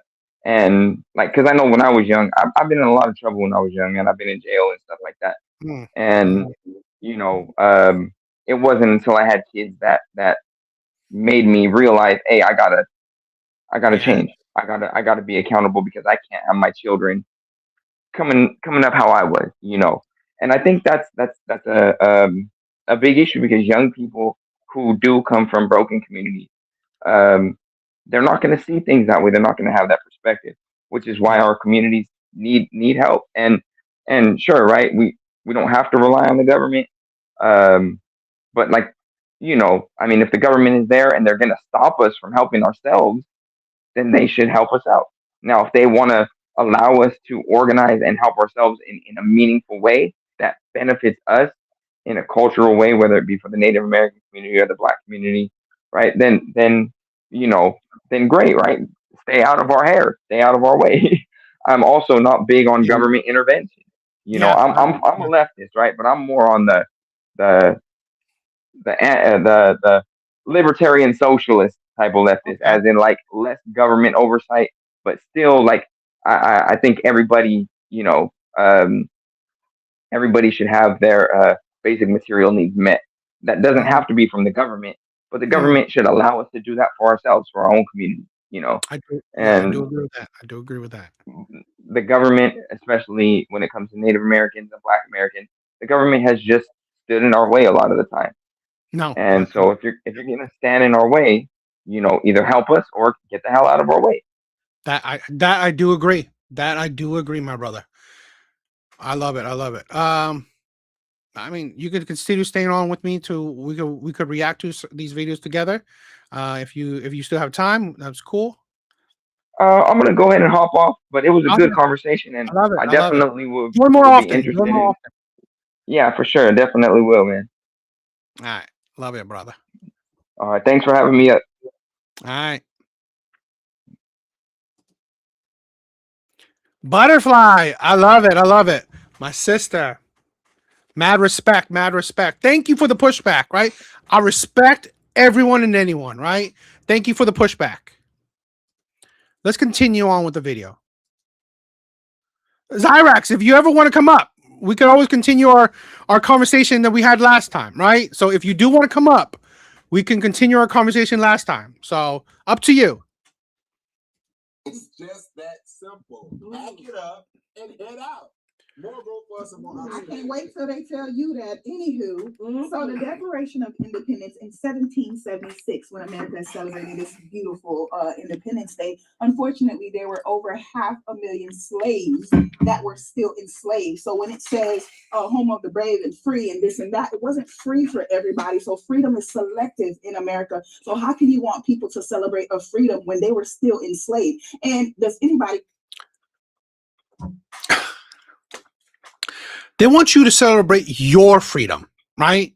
They want you to celebrate the America you're living in right now, not the America you're living that you were never living in 250 years ago.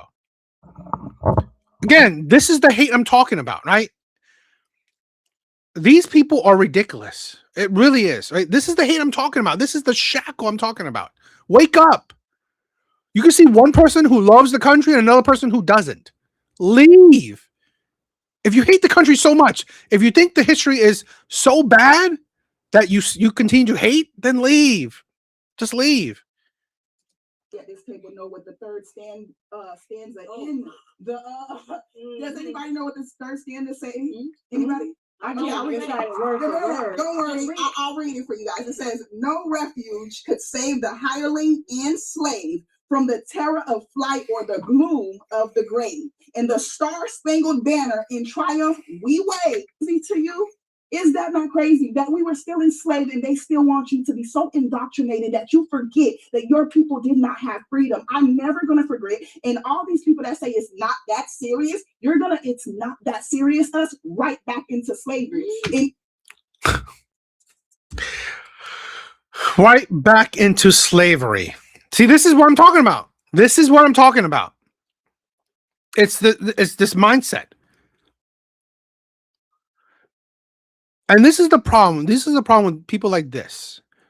You think that slavery will happen again or could happen again. You think Jim Crow could happen again or will happen again. Leave. Leave. Go back to Africa, right? Go. It's like no one is holding you to America. No one is shackling you to a country you hate. Just leave. Because in my opinion, with less people like this that hate the country, the better. I'm sorry. I would love it that only people that love America or respect America or don't have disdain for America should be in America, in my opinion. Easter, does rabbits lay eggs? Yet in Easter, everybody's over here laying eggs. Santa Claus, is he real? Yet they're telling you there's a correlation between Santa Claus and Jesus. Yeah. Things get indoctrinating you, and the more you say, it ain't that serious, it's just a holiday, until you forget your history, until you forget your word, until you forget how you got here. And guess what? It's not that serious, are we? What that being said is, that was 1776 and today, and 50 years ago, and also with the Declaration of Independence, the Star Spangled Banner, which came after 1776. We cannot help the times that was in. We fast forward into these times, and if you actually go through and study some of these articles and individuals that are speaking, are we in the absolute best condition that we could be in as the United States? This was an experiment of a country. And so therefore you can't put that all on the country. We have things that we can do to do better. Oh my God, really? How much are they paying you? It's just that. Leave. This is what I'm saying. It's like, I'm sorry. For any Black Americans, any minorities, this is what you think about America. You have the freedom to leave. I'm sorry. Being critical, okay, critiquing, I get it. But this type of hate, this type of viewpoint, You think America will enslave you again? Shut up. Just leave. You does that. I mean, no, that you will not be saved. The black folks will hang you first. That's true, but guess what? You won't be on. That's true. It will be the black person that hangs you first. That's true. Ain't that funny? Yeah, I bet you that much. That's fine. I'll be on the one that's coming to bring y'all back. Well, on a lighter note, let me lighten the load because the load is heavy sitting next to me. For me, it's not even more say celebrating, the 250 years. Really, it's just a barbecue and have a good time with my friends and family. That's it. I don't see it any more than that because at the end of the day, we were given Juneteenth, but that was really a cop out to quiet us. So is there really a celebration? No, other than me just being with family and friends and enjoying being around them. It's like, again, these are the people who are, this is the problem, right? This is the problem where, imagine this, actual Americans seeing this propaganda, again, right? This is black people controlling their own marketing. So guess how other people see this? You're not American. You're not American. You don't like America. You don't like nothing about America. Fucking leave. Leave. Right? Well, this is the people don't this is the problem, right? Today's age in 2026, who controls black media, right? Who controls the black narrative? Black people. And guess what black people choose to push out? I hate America. America's going to enslave me back. I don't like any American holidays. Right? Then fucking leave. Leave. I don't care. I'm sorry. I'll be blunt. If you're black, like these people, all right, if you're like these people, you can leave. You should leave, right? Because this is the problem that a lot of people don't think.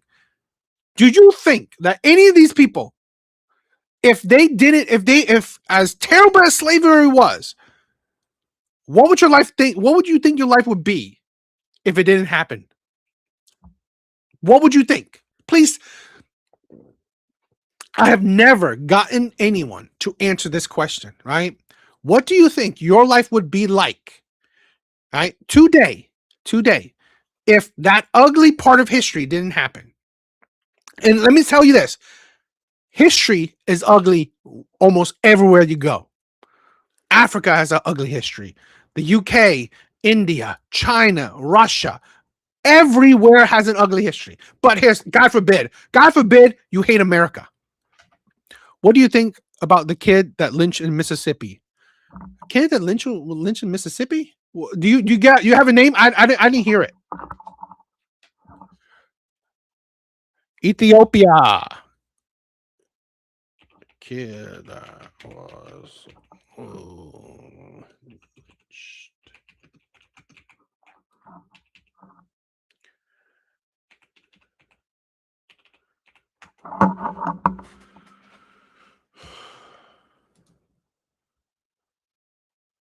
are you talking about blame blame P. Diddy? What Machiavelli, what is up, my brother? Haven't seen you in a while. How you been? In September 15th, 2025, when 21-year-old DeMartravion Reed, a black college student, was found hanging from a tree on the campus of Delta State University, Cleveland, Mississippi. Locals, authorities, and the county official ruled the death a self-deletion, stating there are no evidence of. This is a thing where I don't know what to think.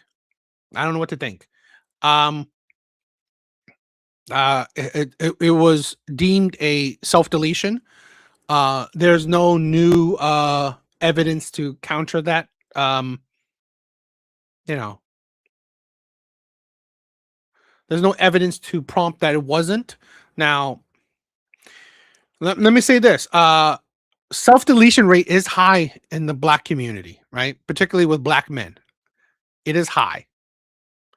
So whether this was foul play or not, it is evident that No, transatlantic slavery. The transatlantic slavery trade was a product of colonialism, early capitalism. If there was no transatlantic slavery, there would have to be no or right. I mean, you could colonize somewhere else. I don't know, right? Um, but yeah, if you didn't have transatlantic slavery, I mean, what do you mean there would be no colonialism? There would still be America, right? I mean, people came here before slavery, right? So I think that I'm saying that, like, if there was no colonialism, there would have certainly been better in Africa and the Americas. Um, Now I don't know if it would be better for Africa because I don't know what because then we have to assume what would be the advancement, right? Right? What would change? Both of his arms were broken allegedly. Not sure if that's true. Is it? Was his arm broken? However, the case sparked national.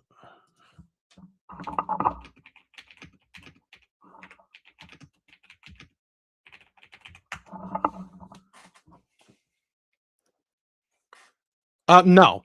I googled it. No, Reed did not have both.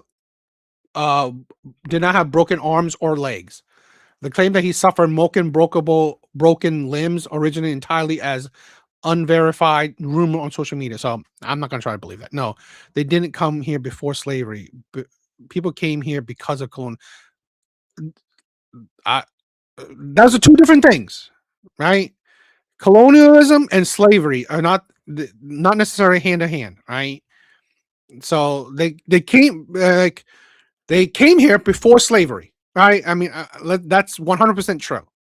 Uh, that's revisionist, right? I'm not saying about you know uh no colonialism, right? Or settling, right? There was a pilgrimage, right?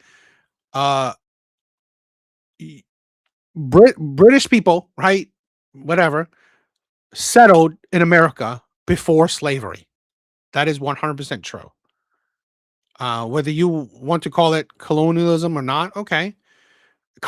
They colonized the America. Oh, yeah, but they colonized America before slavery. After that, yes, they added slavery, right? Later on. But I mean, mm,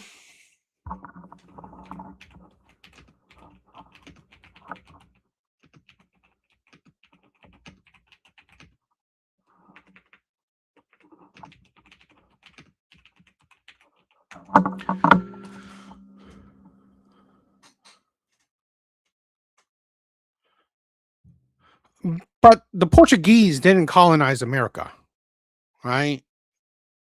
Brought the first enslaved Africans to Europe, and I don't think the Pilgrims brought those enslaved Africans from Europe to America. So I don't think those are two. I don't think those are the same thing.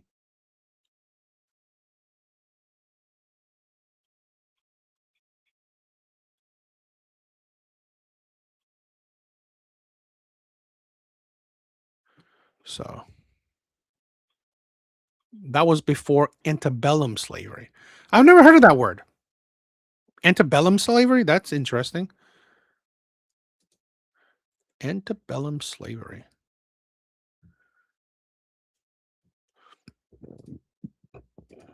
That's really all I take it for. Nothing more, nothing less. Pop a few fireworks, have a great day, and we move on. The Pilgrims were not the first Europeans in America. Uh, who colonized America before the Europeans or before? I'm okay. I know the Portuguese. I know the Spaniards, right? But I mean, the Vikings. um, Again, we're going deep in in the weeds of history, and I'm not a history buff, right? So I only know generalized history. But again, the colonization of America is predominantly by um the British, right? The colonization of America is predominantly by the British. So I don't disagree. I know the Spaniards, the Moors, really.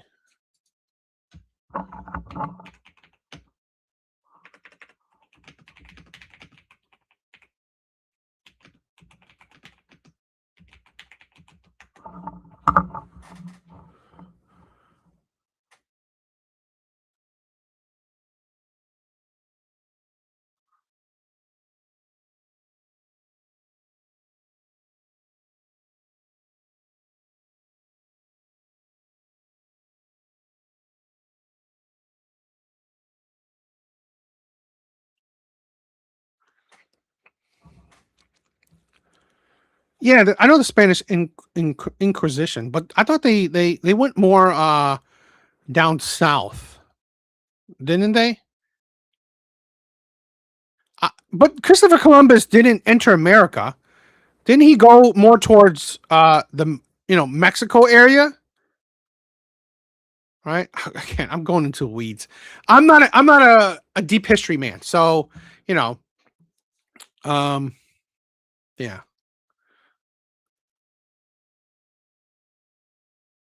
All I know is that the British were the ones to famously famously colonize America, right? So that's all I know. Or that's not all I know, but that's the main gist of what I'm going for. Yeah, yeah. I know Christopher Columbus came here much earlier, right? His expedition helped pave the way for travelers, for other people to travel this area. He discovered the Western Hemisphere, I believe. But again, I don't think he came into the uh, North America. I think it was, or I think it was more towards the.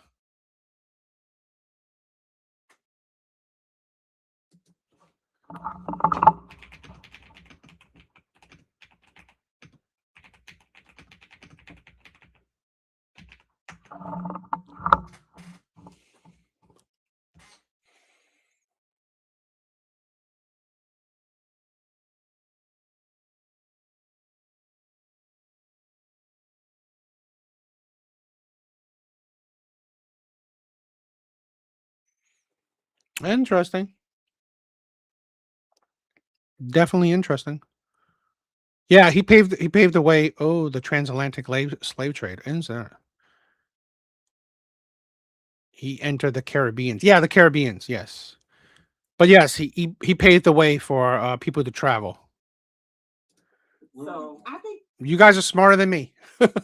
that's part where of was I born? Evanston, Illinois. But at the same time, guess what? I can speak patois. But, So but you were born in Illinois. I was born in Illinois. So Correct. Juneteenth was not given to you. So what do you Oh mean? my God. Let me say something. Stop. Right. Stop. Pause. In the words of Dame Dash, pause. Right. At the end of the day, Juneteenth was created the other day. Because of what? I bet you don't know the history. Anywho, Okay. moving on, right? Wow. Crystal, I think was just an important thing. It's funny that I'm assuming I don't think these women are FBAs, right? Foundational Black Americans. I'm assuming, right? At least the other one who was given the accent, I don't think she's a foundational Black American. I agree that it was the start, right? Because Christopher Columbus paved the way, the path to America, right? To so I'm not saying that, you know, I don't even know what was the point I made before. All right. Yes, yes, it helped the colonization of America. Definitely, yeah, I definitely agree to that. Yeah, That I want to add to that conversation. It's okay to say, you know what, it's a day off because nationally they've made it that way to where that's the only time people usually get off. it's important during those times to talk to the kids and talk to the people about the real history so that we don't erase these days and these moments of why they came to be. I think it's okay to say I'm just going to barbecue, but make sure the people and the kids know. And this is the thing where this is why FBAs do talk about against people like this, that they try to take over the history of Black people, right? Of foundational Black Americans, right? They're trying to what I just recently learned this, right? I just recently learned this. FBAs call these Black Americans tethers, right? They're tethers. So they're just using Black history to their own advantage. She looks like a Bratz doll. Exactly what is going on, so we don't lose this generation. I don't do any of it anymore. I used to do the fireworks, but I think, like you said, I really didn't growing up put that together until later of learning about my own history. Then I did start putting it together. Say, wait, it wasn't for us anyway. But if I had to say something nice, I would say, getting free from the UK, from in England, and fighting for their freedom, they were able to fight over you. Yeah, that's what I'd say. Yeah, and unalive each other. That's what I meant to say. To unalive each other, not alive each other. Yeah, over you. And it's the same case all the time. The rules, the regulations, the laws. It's always over you. Yeah. Interesting how much focus is on you. The fuck you talking about?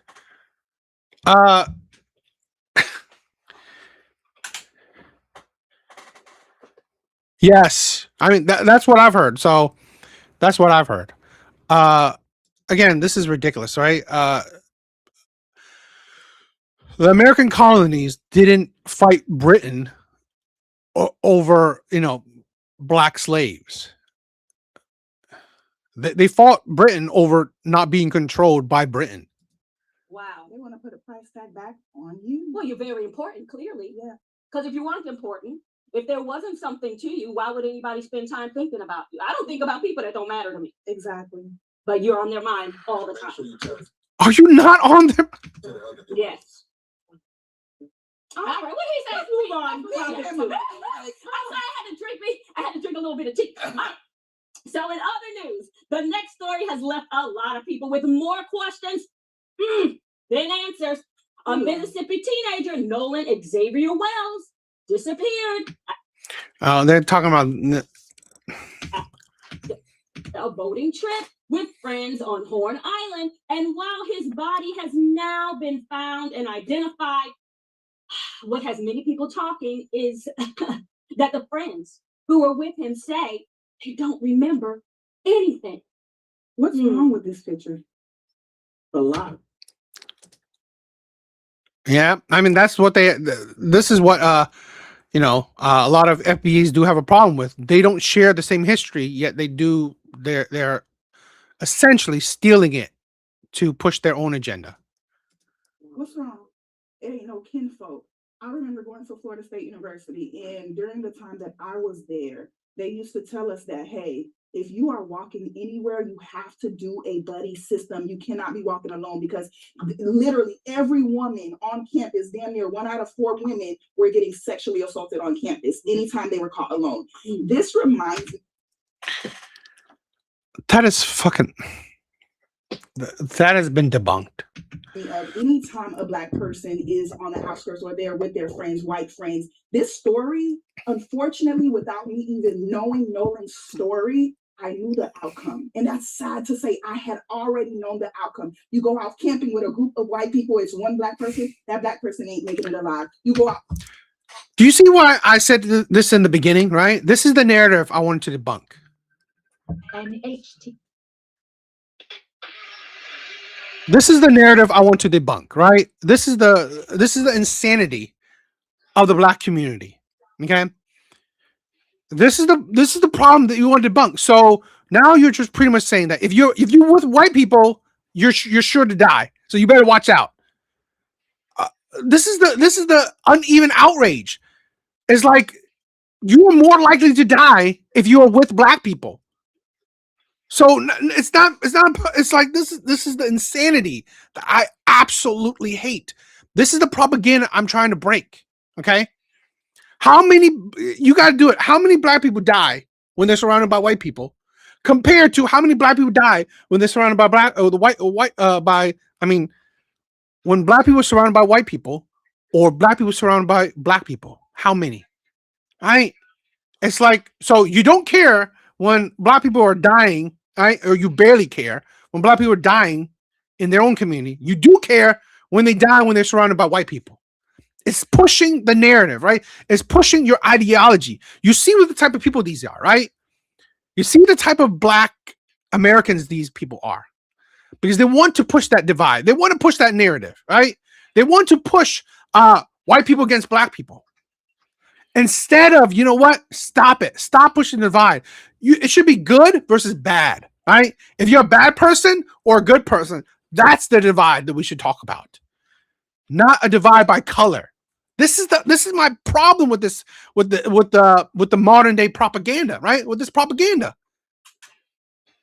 Because you obviously don't care about black lives. You don't care about black lives. You don't. Shit like this is proven to me every day.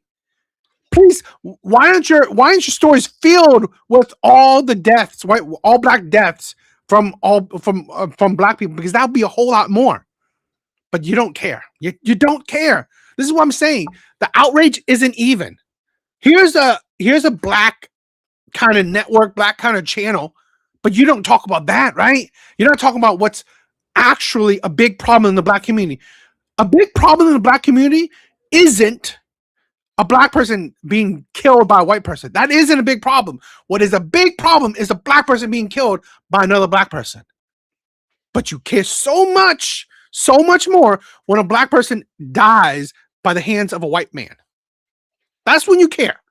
But when they die when a child, a woman, right, a man is killed by another black person, you don't care. That is uneven outrage. And you control your own media, right? No white man is telling you what to put out. You do it yourself. Yeah, this is what kind of shit you want to push out. The stupidity of it. Okay, a black person hanging with a bunch of white person, automatically you knew what's going to happen. So by statistically, shouldn't you know the same thing when a black person hangs with a bunch of black person? Because they get killed more when they hang out with black people than they do with white people. But no. You ain't gonna talk about that shit, because that's gonna ruin your narrative, right? This is the propaganda we must fight against. Stop judging people based on their skin tone. Judge people based on their character. I said this in the beginning. If these white people, right, did something dirty, they should be held accountable, but not because they're white, because they are criminal. If they did something terrible, justice should be served. I don't give a shit if they're black, white, yellow, what fucking ever. I don't care. Not about their skin tone, about their deed, about their character. That is how we should view it. We have a two justice outrage system in the black community. Black people killed by white people up here. Black people killed by black people down here. Crickets. You don't hear about it. You hear about it when you're talking on the dinner table, right? You don't hear it when you create videos, when you create content. That is the problem. Swimming, group of white people, one black person, that black person ain't making it alive. You go anywhere with white people and there's one black person, that black person isn't making it out alive. That is not statistically true. That is not statistically true.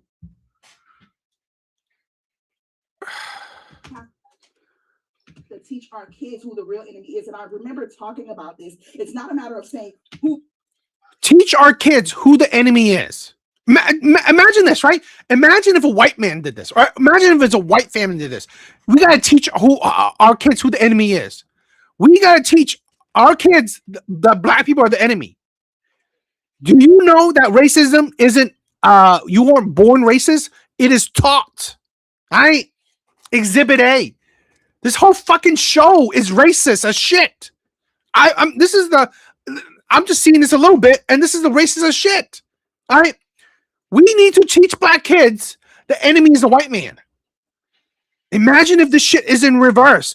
We need to teach white kids the black man is the enemy. You see how this shit is? You see this shit? You see the insanity where, like, no wonder you guys are fighting each other. No wonder you cannot break the shackle. No wonder you cannot break the generational curse. Because of shit like this. You can never break the generational curse.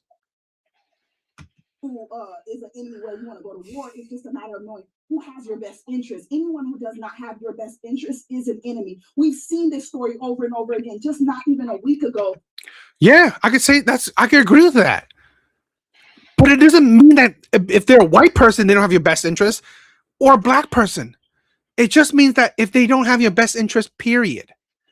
But yet, we must think about the race. What is it, 2-3 weeks ago, there was a black boy who his white friends left him, knowing he couldn't swim, left him to drown, and was talking about his incarcerated father. You get what I'm saying? I think I know what she's talking about, right? I think I just saw a video. Guess who saved him? That black boy. I'm assuming if she's talking about the same video that I'm thinking about, guess who saved him? A white family. So it's not about the race of the color. It's not the race of the person, right? It's not the skin tone of the person. It's the character. Oh, that's so crazy, isn't it? That's so crazy. The character? Whoever thought about that shit? Yes. So when we talk about these stories and I'm hearing them, you see this? If we're talking about the same thing, you see how disingenuous a stupid bitch like this is? Do you see how disingenuous this woman is? If we're talking about the same thing, the same video, right? That black boy who was left to the side, right, in the water by his white friends was then saved, was then helped by a white family, right? A mother, a father, and 2 kids. That's the video I've seen, right? I'm going to upload that video. So, you see the disingenuousness? She's trying to push a kind of narrative, right? White versus black. Instead of, you know what? Good character versus bad character. That's what you should push out. So you see the problem? This is pure racism right here. Because imagine, this is the problem where you can never think, what if this was like, what was this was reversed? What if this was white people saying this shit? Would you not think it's racist? If this is white people saying it and you think it's racist, you should think it's the same thing when it's black people saying it. This is disgusting shit. Over and over when we're hearing all these names, Nolan, and so on and so forth, all I can say is we need to focus on the resolve. I'm so tired of them playing with our emotions. Literally, in this case, not only did all the friends say that they don't know what happened, but one of those friends of his mother is a judge. And I'm going to leave it at there. And I'll tell you guys, let me ask you, what do you think the end of this is going to be? Well, at the end of the day, this is giving Netflix series. This is exactly what Netflix has been showing over and over and over again. Stories just like this. Children go out, children have a great time. There's one child within that group that maybe someone of the group doesn't like or the whole group doesn't like. And all of a sudden, these were best friends, but they never were really best friends. You just wanted to fit in and you went out with them and now you are no longer in existence. While these 3 have concocted an entire story of what really happened. And the first thing a child says to do is, I don't remember what happened. That's children. They're taught that. Right.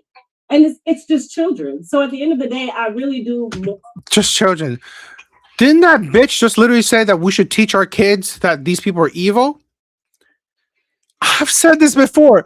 There's no moral high ground. You have no moral high ground.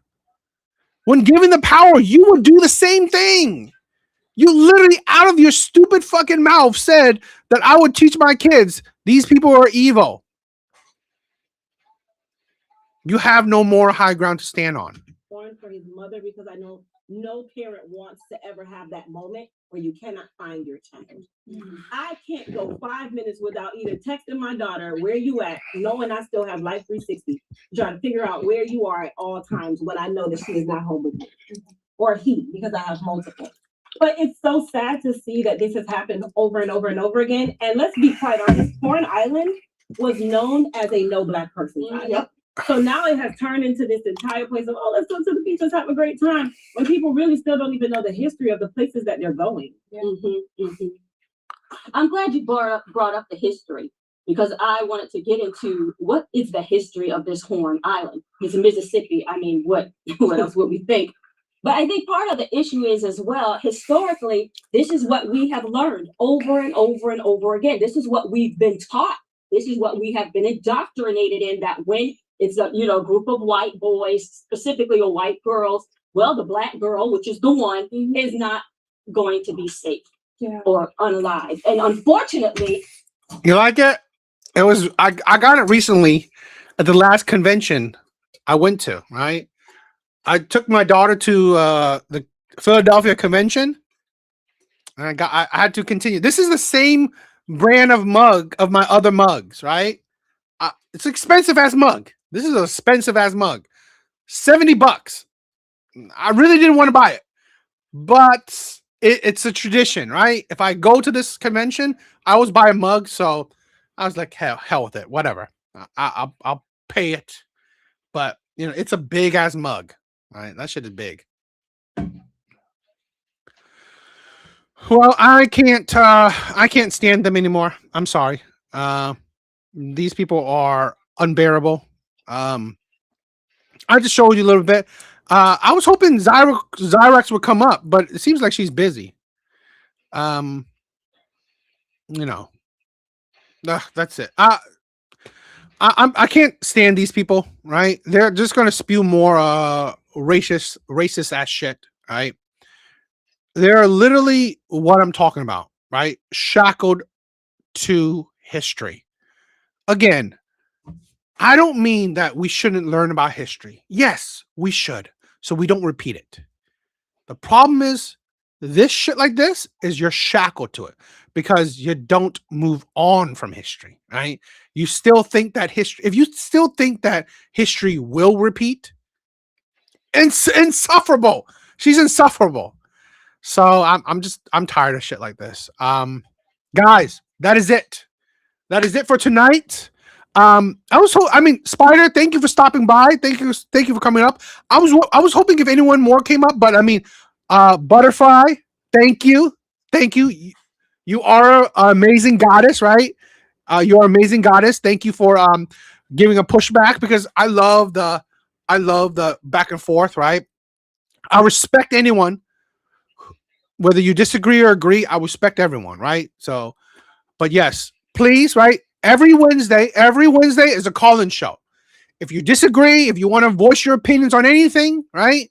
Please come up, right? So I love you guys. You guys are amazing. Thank you guys for being here. But yes, every Wednesday is a call-in show.